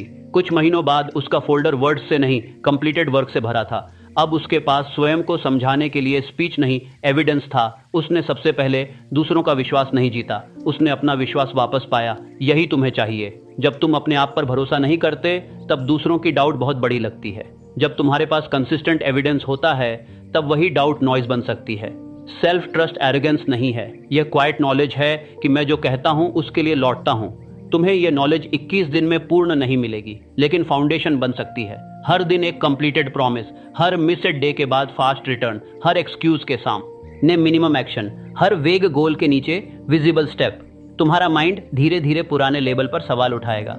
शायद मैं इतना इनकंसिस्टेंट नहीं, शायद मैं डिफिकल्ट मूड में भी थोड़ा कर सकता हूँ, शायद मैं फेलियर के बाद वापस आ सकता हूँ, शायद लोग मुझे पुराना समझते हैं लेकिन मैं नया एविडेंस बना रहा हूँ। आइडेंटिटी शिफ्ट अक्सर मैं बदल गया से शुरू नहीं होती, वह शायद मैं बदल सकता हूँ से शुरू होती है।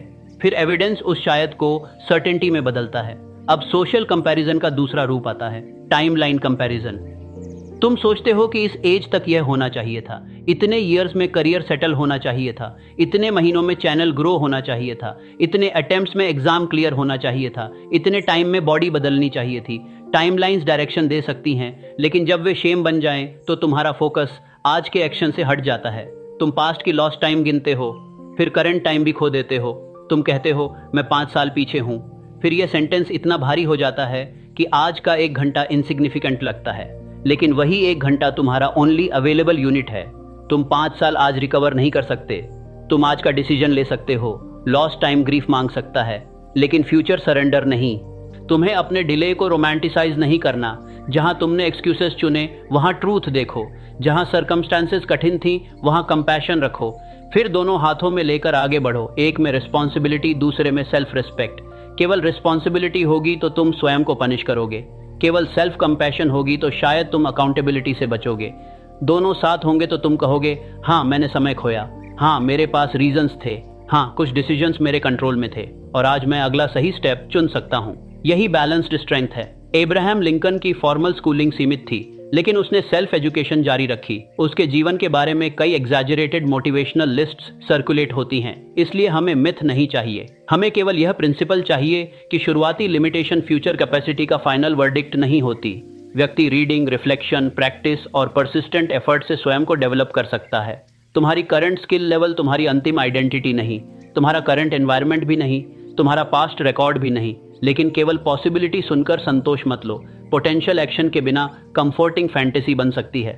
मेरे अंदर बहुत पोटेंशियल है सेंटेंस कई लोगों को वर्षों तक बचाता है, क्योंकि पोटेंशियल प्रूव करने के लिए अनकंफर्टेबल वर्क करना पड़ता है। पोटेंशियल इनविजिबल रहता है, स्किल विजिबल होती है। पोटेंशियल प्रॉमिस है, प्रैक्टिस प्रूफ है।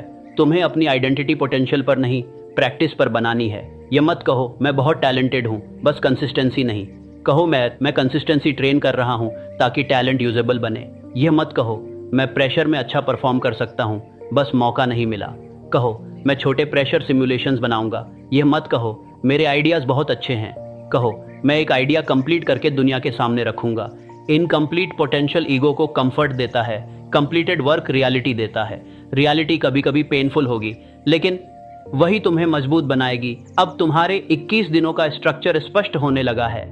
पहले तुम एक्सक्यूज पकड़ोगे, फिर लैंग्वेज बदलोगे, फिर कंट्रोल का छोटा हिस्सा चुनोगे, फिर विजिबल एक्शन, फिर इफ देन रिस्पॉन्स, फिर एनवायरनमेंट, फिर डिस्कम्फर्ट एक्सपोजर, फिर मिस्ड डे के बाद फास्ट रिटर्न, फिर कंपैरिजन से अटेंशन वापस। यह सारी चीजें अलग अलग टिप्स नहीं हैं, यह एक आइडेंटिटी सिस्टम है। हर हिस्सा दूसरे को सपोर्ट करता है। केवल एक्सक्यूज पहचानोगे, एक्शन नहीं होगा। केवल एक्शन तय करोगे, एनवायरनमेंट अपोज करेगा। एनवायरनमेंट बदलोगे, डिस्कम्फर्ट आएगा।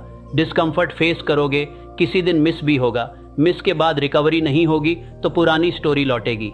रिकवरी होगी लेकिन सोशल कंपैरिजन चलता रहा तो मोटिवेशन ड्रेन होगी। इसलिए तुम्हें कंप्लीट सिस्टम चाहिए, लेकिन फाइनल ट्रांसफॉर्मेशन एक और चीज पर निर्भर है। तुम किस प्रकार का व्यक्ति बनने का निर्णय लेते हो और उस आइडेंटिटी को रोज किस एविडेंस से सपोर्ट करते हो। आइडेंटिटी स्टेटमेंट आउटकम नहीं होना चाहिए। मैं सक्सेसफुल हूं, तुम्हारे माइंड को एम्प्टी लग सकता है यदि बिहेवियर ऑपोजिट है। मैं करोड़पति हूं जैसे क्लेम्स इस चैलेंज का हिस्सा नहीं।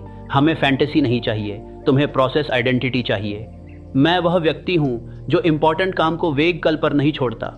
मैं वह व्यक्ति हूं जो डिफिकल्ट डे पर मिनिमम एक्शन करता है। मैं वह व्यक्ति हूं जो मिस होने के बाद जल्दी लौटता है। मैं वह व्यक्ति हूं जो अपनी एक्सक्यूजेस लिखता है, उनसे छिपता नहीं। मैं वह व्यक्ति हूं जो फीडबैक से सीखता है। मैं वह व्यक्ति हूं जो दूसरों की टाइमलाइन से अपनी डायरेक्शन तय नहीं करता। इन स्टेटमेंट्स को हर सुबह 100 बार बोलने की जरूरत नहीं। एक स्टेटमेंट चुनो, फिर शाम को पूछो आज मैंने इसका कौन सा एविडेंस बनाया। यदि एविडेंस नहीं बना, शेम नहीं, कल का विजिबल एक्शन तय करो। यदि एविडेंस बना, उसे डिसमिस मत करो। बहुत लोग अपनी छोटी विंस को काउंट नहीं करते, लेकिन फेलियर्स को मैग्नीफाई करते हैं। इससे माइंड को डिस्टॉर्टेड रिपोर्ट मिलती है। तुम्हें ऑनेस्ट अकाउंटिंग करनी है। एक कंप्लीटेड सेशन एविडेंस है, एक रेजिस्टेड डिस्ट्रैक्शन एविडेंस है, एक ऑनेस्ट एप्लीकेशन एविडेंस है, एक डिफिकल्ट कॉन्वर्सेशन एविडेंस है, एक मिस्ड डे के बाद रिटर्न एविडेंस है, एक एक्सक्यूज लिखकर भी छोटा एक्शन करना एविडेंस है। आइडेंटिटी शिफ्ट ड्रामेटिक फीलिंग नहीं, एविडेंस की एक्यूमुलेशन है। तुम्हारा अगला काम इस एविडेंस को कॉन्शियस बनाना होगा, ताकि 21 दिनों के अंत में तुम केवल यह ना कहो कि चैलेंज पूरा हुआ। तुम देख सको कि कौन सा व्यक्ति प्रैक्टिस में उभर रहा है। और अब हम उस अंतिम फ्रेमवर्क की तरफ बढ़ेंगे जहां पहले 7 दिन ऑब्जर्वेशन होंगे, अगले 7 दिन इंटरप्शन और अंतिम 7 दिन एम्बॉडीमेंट, ताकि यह चैलेंज केवल सुनने में पावरफुल ना लगे, बल्कि तुम्हारे कैलेंडर, रूम, फोन, डिसीजंस और डेली एक्शंस में दिखाई दे। पहले 7 दिन ऑब्जर्वेशन होंगे, अगले 7 दिन इंटरप्शन और अंतिम 7 दिन एम्बॉडीमेंट, ताकि यह चैलेंज केवल सुनने में पावरफुल न लगे, बल्कि तुम्हारे कैलेंडर, रूम, फोन, डिसीजंस और डेली एक्शंस में दिखाई दे। पहले 7 दिनों में तुम्हारा लक्ष्य स्वयं को बदलना नहीं है, तुम्हारा लक्ष्य स्वयं को देखना है। तुम पूरे दिन अपने बिहेवियर पर जजमेंट नहीं दोगे, तुम केवल उन बेरको सिटे पबा दम कोशिनो चिति से ये बंधा ओमेंट्स को पकड़ोगे जहां तुम्हारा माइंड इंपॉर्टेंट एक्शन के सामने एक्सप्लेनेशन पैदा करता है। सुबह अलार्म बजा और तुमने स्नूज किया। एक्सक्यूज क्या था? कल देर से सोया था। बुक खोलने का समय आया और तुमने फोन उठाया। एक्सक्यूज क्या था? पहले मैसेजेस चेक कर लेता हूँ। एप्लीकेशन भेजनी थी और तुमने रिज्यूमे फिर एडिट करना शुरू कर दिया। एक्सक्यूज क्या था? अभी यह परफेक्ट नहीं है। वर्कआउट करना था और तुमने कहा कि मौसम ठीक नहीं। कॉल करना था और तुमने कहा कि सामने वाला बिजी होगा। वीडियो पब्लिश करना था और तुमने कहा कि थंबनेल पहले बेहतर होना चाहिए। कन्वर्सेशन करनी थी और तुमने कहा कि अभी मूड सही नहीं। हर बार केवल 3 लाइन्स लिखो। मैं क्या अवॉइड कर रहा था? मैंने स्वयं को क्या कहा? उस मोमेंट में मिनिमम एक्शन क्या हो सकता था? बस इतना। तुम्हें पहले दिन से हर एक्सक्यूज जीतना नहीं है, क्योंकि जिस पैटर्न को तुम वर्षों से ऑटोमेटिक बनाते आए हो उसे समझे बिना केवल फोर्स करने से तुम कुछ दिन इंटेंस रहोगे, फिर थक जाओगे। ऑब्जर्वेशन वीकनेस नहीं है, ऑब्जर्वेशन स्ट्रैटेजी है। जब कोई एथलीट अपनी परफॉर्मेंस देखता है तो वह स्वयं को इंसल्ट करने के लिए रिकॉर्डिंग नहीं देखता, वह मूवमेंट समझता है। कहाँ बैलेंस टूटा, कहाँ टाइमिंग गलत हुई, कहाँ अननेसेसरी एनर्जी गई। तुम्हें अपने डिसीजंस को इसी तरह देखना है।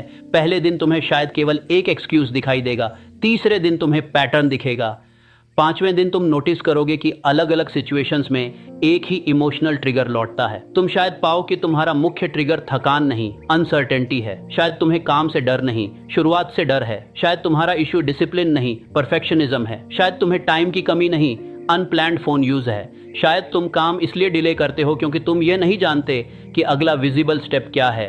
शायद तुम दूसरों को दोष देते हो क्योंकि अपनी चॉइस स्वीकार करना पेनफुल है। पहले 7 दिनों में ट्रूथ इकट्ठा करो। ट्रूथ तुम्हारे विरुद्ध एविडेंस नहीं, ट्रूथ तुम्हारे लिए मैप है। तुम्हें एक और चीज नोट करनी है।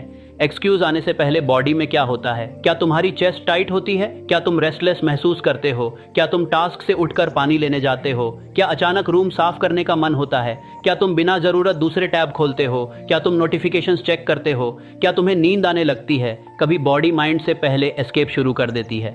तुम चेयर पर बैठे हो लेकिन अटेंशन निकल चुकी है। तुम्हारे हाथ फोन की तरफ जाते हैं। तुम अचानक किसी छोटे काम को अर्जेंट बना लेते हो। इन सिग्नल्स को पहचानना बहुत जरूरी है, क्योंकि अगली स्टेज में यही सिग्नल्स तुम्हारे एक्शन ट्रिगर बनेंगे। पुरानी आइडेंटिटी में रेस्टलेसनेस का मतलब था टास्क छोड़ो। नई आइडेंटिटी में रेस्टलेसनेस का मतलब होगा मिनिमम एक्शन शुरू करो। पुरानी आइडेंटिटी में फियर का मतलब था पोस्टपोन करो। नई आइडेंटिटी में फियर का मतलब होगा विजिबल स्टेप छोटा करो। पुरानी आइडेंटिटी में बोर्डम का मतलब था नया स्टिमुलस खोजो। नई आइडेंटिटी में बोर्डम का मतलब होगा 5 और मिनट प्रेजेंट रहो। तुम सेंसेशन नहीं बदल रहे, तुम सेंसेशन का मीनिंग बदल रहे हो। यह आइडेंटिटी शिफ्ट का गहरा हिस्सा है। तुम्हें बाहरी दुनिया से पहले इंटरनल ट्रांसलेशन बदलनी है। पहले 7 दिनों के लिए एक रूल रखो, कोई भी एक्सक्यूज बिना लिखे पास नहीं होगा। तुम एक्शन लो या ना लो, एक्सक्यूज लिखो। यह रूल तुम्हारे माइंड में लाइट जलाएगा। अभी तक एक्सक्यूजेस डार्कनेस में काम करते थे, वे आते, बिलीवेबल लगते और डिसीजन कर जाते। अब तुम्हें उन्हें शब्दों में पकड़ना होगा। जब तुम लिखते हो आज केवल 20 मिनट्स हैं इसलिए पढ़ने का फायदा नहीं, तो सेंटेंस तुम्हारे सामने खड़ा हो जाता है। तुम उसे देख सकते हो। फिर तुम पूछ सकते हो क्या सच में 20 मिनट्स का कोई वैल्यू नहीं? जब तुम लिखते हो मैं अभी तैयार नहीं, तुम पूछ सकते हो रेडी होने का मेजरेबल मीनिंग क्या है? जब तुम लिखते हो लोग हंसेंगे, तुम पूछ सकते हो क्या उनका रिएक्शन मेरे अगले एक्शन को कंट्रोल करेगा? राइटिंग एक्सक्यूज को थॉट से ऑब्जेक्ट बना देती है। अब तुम उससे डिस्टेंस बना सकते हो। तुम्हें हर थॉट पर विश्वास करना आवश्यक नहीं। थॉट एक प्रपोजल है, डिसीजन तुम्हारा है। 7वें दिन अपनी एंट्रीज देखना, काउंट करना कि कौन से एक्सक्यूजेस सबसे अधिक आए। 3 कॉमन एक्सक्यूजेस चुनना, उनके सामने 3 रिप्लेसमेंट रिस्पॉन्सेस लिखना। यदि तुम्हारा कॉमन एक्सक्यूज है समय नहीं, रिप्लेसमेंट होगा। अवेलेबल टाइम में मिनिमम विजिबल एक्शन, यदि है मूड नहीं, रिप्लेसमेंट होगा। मूड के साथ 5 मिनट स्टार्ट, यदि है परफेक्ट नहीं होगा, रिप्लेसमेंट होगा। फर्स्ट वर्जन का काम परफेक्ट होना नहीं, मौजूद होना है। यदि है कल करूंगा, रिप्लेसमेंट होगा। कल से पहले आज का छोटा प्रूफ। यदि है मैं बहुत पीछे हूं, रिप्लेसमेंट होगा। कंपैरिजन बंद, नेक्स्ट यूनिट शुरू। यदि है लोग क्या कहेंगे, रिप्लेसमेंट होगा। लोग रिजल्ट देखेंगे, आज मेरा काम प्रैक्टिस है।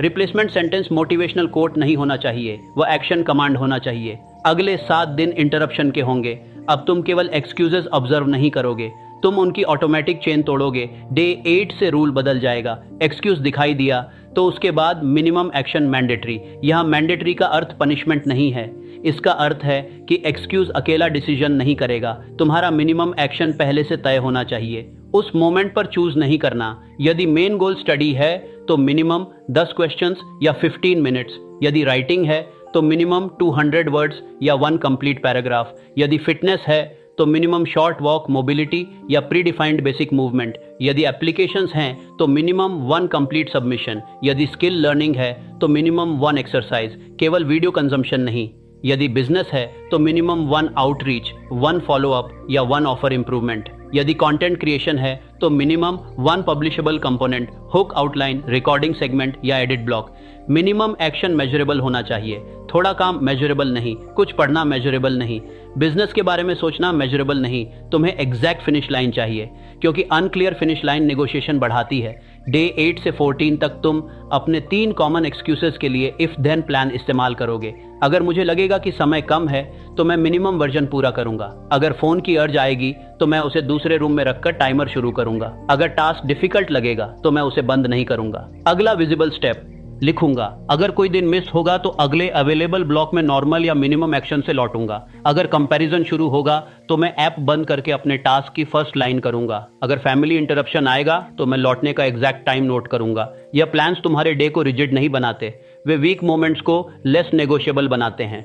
तुम्हें अपनी एनवायरनमेंट में भी एक विजिबल चेंज करना होगा, केवल एक, फोन वर्क एरिया से बाहर या सोशल एप्स लॉग आउट, या स्टडी मटेरियल रात में रेडी, या डेस्क से अननेसेसरी आइटम्स हटाना, या शूज डोर के पास, या नेक्स्ट टास्क स्टिकी नोट पर, या एक फिक्स चेयर जो केवल फोकस्ड वर्क के लिए हो। एक एनवायरनमेंट शिफ्ट चुनो जिसे तुम 7 दिन मेंटेन कर सको। 10 चेंजेस मत करो, बहुत बड़ा रीसेट एक्साइटमेंट देगा, कंसिस्टेंसी नहीं, एक चेंज रिपीट करो। यह छोटी चीज तुम्हारे आइडेंटिटी स्टेटमेंट को फिजिकल सपोर्ट देगी। मान लो तुम्हारा स्टेटमेंट है मैं अपने फोकस की रक्षा करता हूँ, तो फोन बाहर रखना उसका फिजिकल एविडेंस है। यदि स्टेटमेंट है मैं काम को वेग नहीं छोड़ता, तो नेक्स्ट एक्शन लिखना एविडेंस है। यदि स्टेटमेंट है मैं मिस होने के बाद लौटता हूं, तो रिकवरी ब्लॉक कैलेंडर में रखना एविडेंस है। आइडेंटिटी केवल भीतर की फीलिंग नहीं, वह बाहरी अरेंजमेंट में दिखाई देती है। डे 8 से 14 के बीच एक ऐसा दिन जरूर आएगा जब तुम चैलेंज छोड़ना चाहोगे। शुरुआत का एक्साइटमेंट कम होगा, शायद वर्क ऑर्डिनरी लगेगा, शायद कोई अनएक्सपेक्टेड प्रॉब्लम आएगी। यही असली ट्रेनिंग डे होगा। इजी डे पर एक्शन लेना एविडेंस है, डिफिकल्ट डे पर लौटना स्ट्रॉन्गर एविडेंस है। उस दिन फुल परफॉर्मेंस की डिमांड मत रखना, मिनिमम कंप्लीट करो। फिर अपने ट्रैकर पर केवल एक लाइन लिखना, मैंने रेजिस्टेंस के बावजूद कनेक्शन नहीं तोड़ा। यह सेंटेंस तुम्हारे माइंड में डिपॉजिट बनेगा। तुम्हें इन 7 दिनों में रिजल्ट मेजर नहीं करना, कितने मार्क्स बढ़े, कितने फॉलोअर्स आए, कितना वेट बदला, कितनी प्रेज मिली, यह प्राइमरी मैट्रिक नहीं। प्राइमरी मैट्रिक है एक्सक्यूज के बाद कितनी बार एक्शन लिया, कितनी बार एनवायरनमेंट रूल फॉलो किया, कितनी बार विजिबल स्टेप पहले से तय था, कितनी जल्दी मिस के बाद लौटे। तुम आउटकम के पीछे नहीं भाग रहे, तुम आउटकम पैदा करने वाले व्यक्ति का बिहेवियर ट्रेन कर रहे हो। रिजल्ट देर से आएगा, आइडेंटिटी एविडेंस आज मिल सकता है। डे 14 की रात अपने पिछले सप्ताह को देखना, 3 एक्शन सर्कल करना जिन्हें पुरानी आइडेंटिटी शायद नहीं करती। शायद तुमने टायर्ड होने पर भी 15 मिनट्स किया, शायद तुमने फोन बाहर रखा, शायद तुमने रिजेक्शन के बाद दूसरी एप्लीकेशन भेजी, शायद तुमने मिस्ड डे के बाद मंडे का इंतजार नहीं किया, शायद तुमने इम्परफेक्ट ड्राफ्ट सबमिट किया, शायद तुमने कंपैरिजन बंद करके अपना टास्क पूरा किया। इन एक्शंस को छोटा कहकर डिसमिस मत करना, तुम्हारे ओल्ड पैटर्न के कॉन्टेक्स्ट में उनका वैल्यू देखो।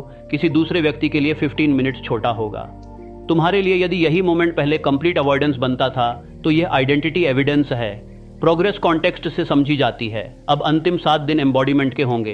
डे 15 से तुम केवल एक्सक्यूज रोक नहीं रहे, तुम नई आइडेंटिटी को कॉन्शियसली लिव कर रहे हो। हर सुबह एक प्रोसेस आइडेंटिटी स्टेटमेंट पढ़ो, केवल एक, मैं वह व्यक्ति हूं जो रेजिस्टेंस के बाद भी अगला कदम लेता है, या मैं अपने इंपॉर्टेंट काम को वेग कल पर नहीं छोड़ता, या मैं मिस होने पर स्वयं को अबेंडन नहीं करता, या मैं मूड नहीं कमिटमेंट से शुरुआत करता हूं, या मैं इम्परफेक्ट एक्शन से क्लैरिटी बनाता हूं। वही सेंटेंस 7 दिन रखो।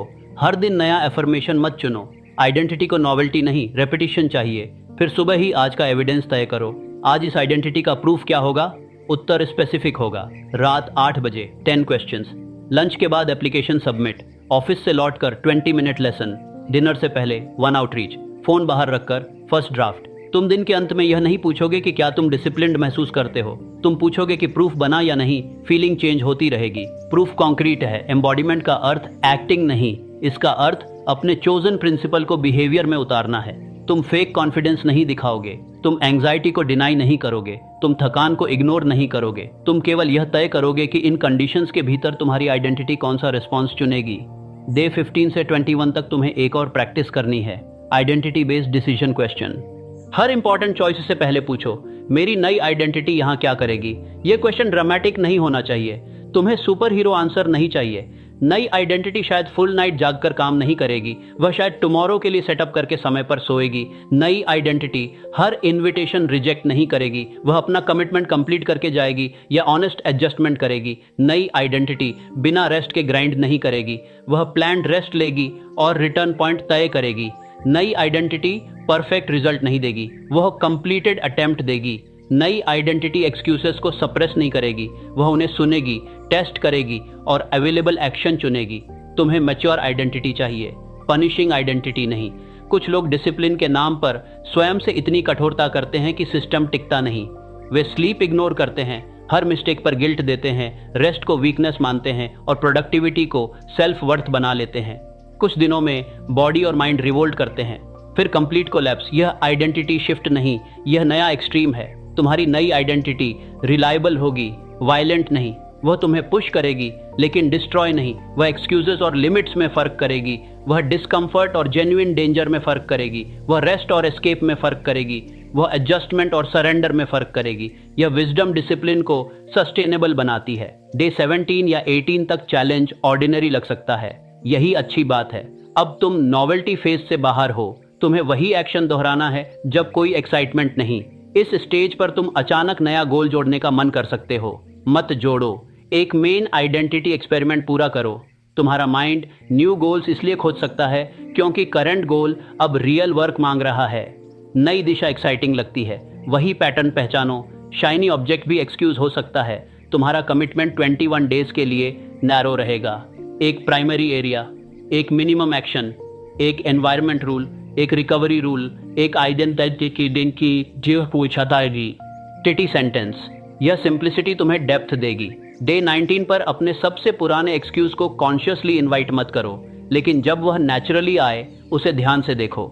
शायद वही सेंटेंस आएगा जो डे 1 पर आया था, आज समय नहीं, अब बहुत देर हो गई, कल बेहतर होगा। फर्क एक्सक्यूज में नहीं होगा, फर्क तुम्हारे रिस्पॉन्स में होगा। तुम मुस्कुरा भी सकते हो क्योंकि अब तुम उसे पहचानते हो। वह नया ट्रूथ नहीं, पुराना रिकॉर्डिंग है। तुम कहोगे, मैंने तुम्हें सुना, अब मिनिमम एक्शन। यही पावर है। तुम थॉट को डिस्ट्रॉय नहीं करते, तुम उसका अथॉरिटी लेवल घटाते हो। डे 20 पर अपने पूरे रिकॉर्ड को देखो। परफेक्ट स्कोर खोजने मत बैठना, पैटर्न्स देखो। तुम्हारे एक्सक्यूजेस कब कम हुए, किस टाइम पर एक्शन आसान रहा, कौन सा एनवायरनमेंट चेंज सबसे यूजफुल था, मिनिमम एक्शन बहुत छोटा था या सही, कौन सा इफ देन प्लान काम किया, कहां तुमने स्वयं से डिसऑनेस्टी की, कहां तुमने वास्तविक लिमिटेशन को एक्सक्यूज समझकर ओवर पुश किया, कहां तुम बहुत जल्दी सरेंडर हुए, कहां तुमने अनएक्सपेक्टेड स्ट्रेंथ दिखाई। यह रिव्यू तुम्हें अगले फेज का पर्सनल मैनुअल देगा। जेनेरिक मोटिवेशन समाप्त हो जाती है, पर्सनल डेटा रहता है। डे 21 सेलिब्रेशन का दिन हो सकता है, लेकिन फिनिश लाइन का इल्यूजन मत बनाना। तुम यह मत कहना कि अब एक्सक्यूजेस हमेशा के लिए चले गए, वे लौटेंगे। पुराने पैटर्न्स स्ट्रेस, फैटीग और अनसर्टेनिटी में फिर दिखाई दे सकते हैं, लेकिन अब तुम्हारे पास रिस्पॉन्स है। तुम्हें पता है कि एक्सक्यूज कैसे पहचानना है, तुम्हें पता है कि लैंग्वेज कैसे बदलनी है, तुम्हें पता है कि विजिबल एक्शन क्या होता है, तुम्हें पता है कि इफ देन प्लान कैसे बनता है, तुम्हें पता है कि एनवायरनमेंट किस तरह डिसीजन सपोर्ट करता है, तुम्हें पता है कि डिस्कम्फर्ट हमेशा डेंजर नहीं, तुम्हें पता है कि मिस्ड डे अंत नहीं, तुम्हें पता है कि कंपैरिजन तुम्हारा कैलेंडर नहीं चलाएगा, तुम्हें पता है कि आइडेंटिटी एविडेंस से बनती है। 21वें दिन एक पेज पर 2 कॉलम्स बनाना। पहले कॉलम में लिखना पुरानी आइडेंटिटी कैसे बिहेव करती थी, वह डिले करती थी, वह परफेक्ट कंडीशंस चाहती थी, वह मूड का इंतजार करती थी, वह एक मिस्ड डे को सरेंडर बनाती थी, वह कंपैरिजन में एनर्जी खोती थी, वह बड़े प्रोमिसेस करती थी और स्मॉल एक्शंस छोड़ती थी, वह दूसरों से वैलिडेशन चाहती थी, वह फेलियर को सेल्फ वर्थ से जोड़ती थी। दूसरे कॉलम में लिखना नई आइडेंटिटी ने क्या एविडेंस बनाया। मैंने लो मूड में शुरुआत की, मैंने फ़ोन दूर रखा, मैंने टास्क विजिबल बनाया, मैंने एक्सक्यूज लिखकर मिनिमम एक्शन लिया, मैं मिस होने के बाद लौटा, मैंने इम्परफेक्ट वर्क सबमिट किया, मैंने फीडबैक से एडजस्टमेंट किया, मैंने अपने प्रॉमिस को क्वाइटली पूरा किया। अब दोनों कॉलम्स देखना। तुम्हें शायद लगे कि पुरानी आइडेंटिटी अभी भी पावरफुल है, वह वर्षों की रेपिटेशन से बनी थी।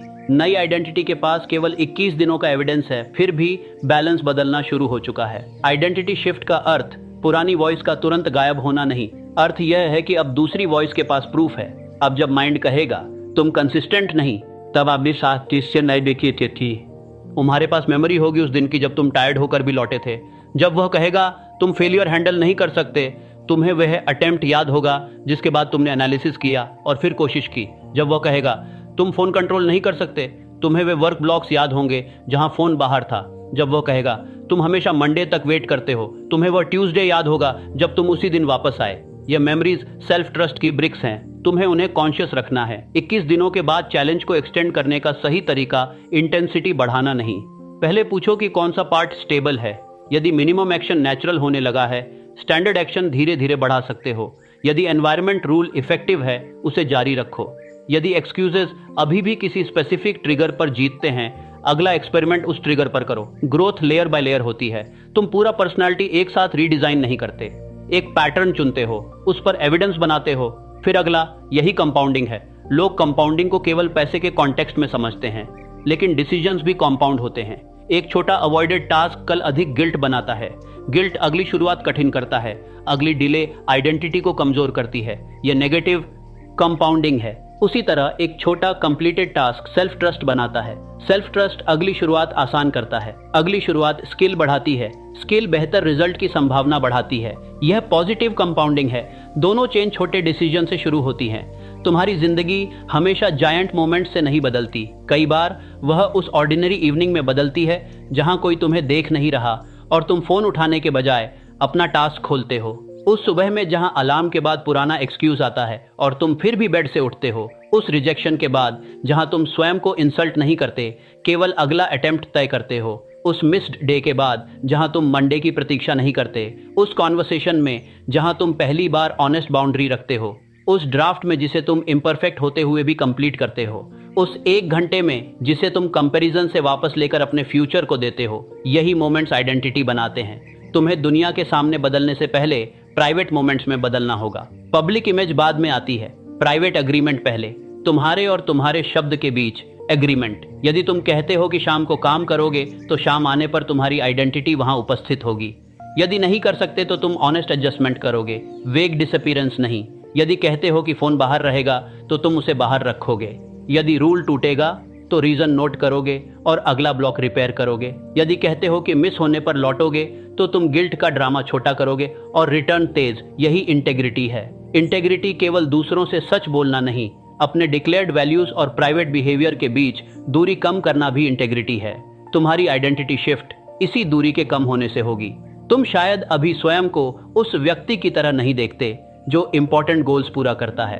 कोई बात नहीं, तुम्हें आज विश्वास फोर्स नहीं करना। तुम्हें ऐसा एक्शन लेना है जिसे देखकर बिलीफ को थोड़ा बदलना पड़े।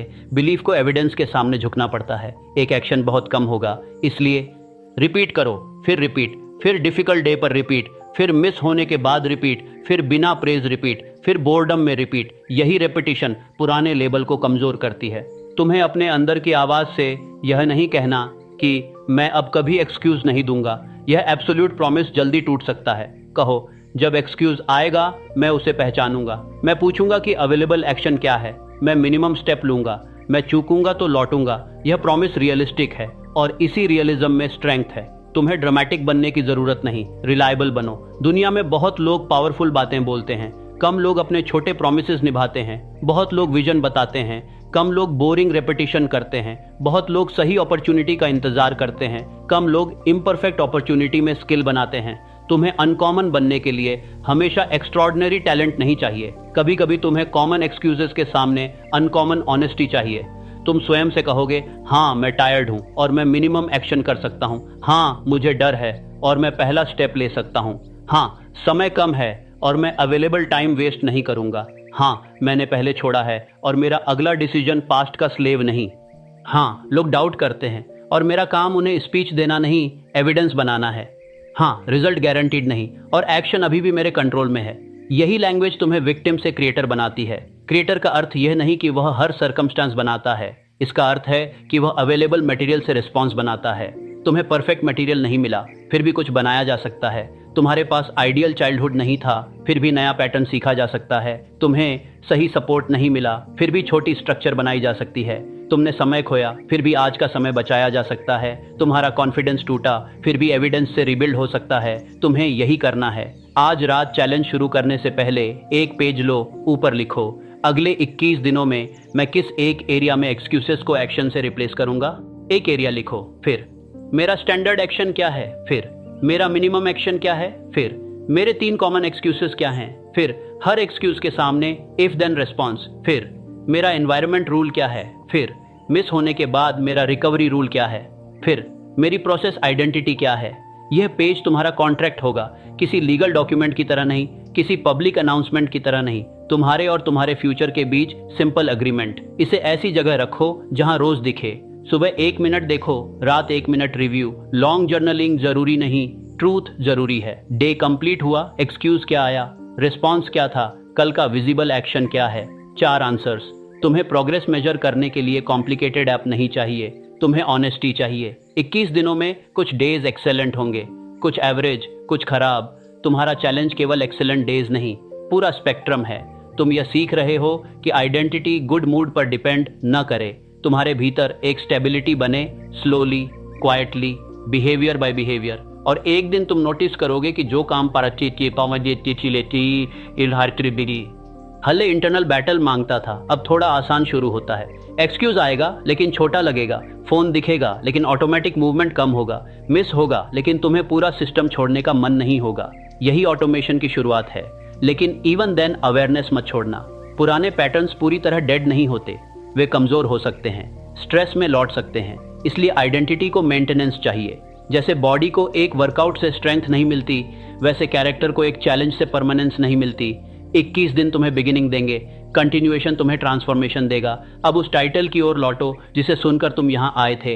एक्सक्यूजेस देना 21 दिन के लिए छोड़ो। इसका अर्थ एक्सक्यूजेस का थॉट कभी ना आना नहीं, इसका अर्थ है एक्सक्यूजेस को फाइनल अथॉरिटी ना देना। आइडेंटिटी शिफ्ट होगी, इसका अर्थ ओवरनाइट पर्सनालिटी रिप्लेसमेंट नहीं। इसका अर्थ है कि तुम्हारा माइंड तुम्हें एक नए एंगल से देखना शुरू करेगा, क्योंकि तुमने उसे अलग एविडेंस दिया। तुम कहोगे नहीं कि तुम बदल गए, तुम दिखाओगे अपने आप को हर दिन एक छोटे डिसीजन में। यह चैलेंज शुरू करने के लिए परफेक्ट डेट मत खोजो, नेक्स्ट मंडे नहीं, नेक्स्ट मंथ नहीं, न्यू ईयर नहीं।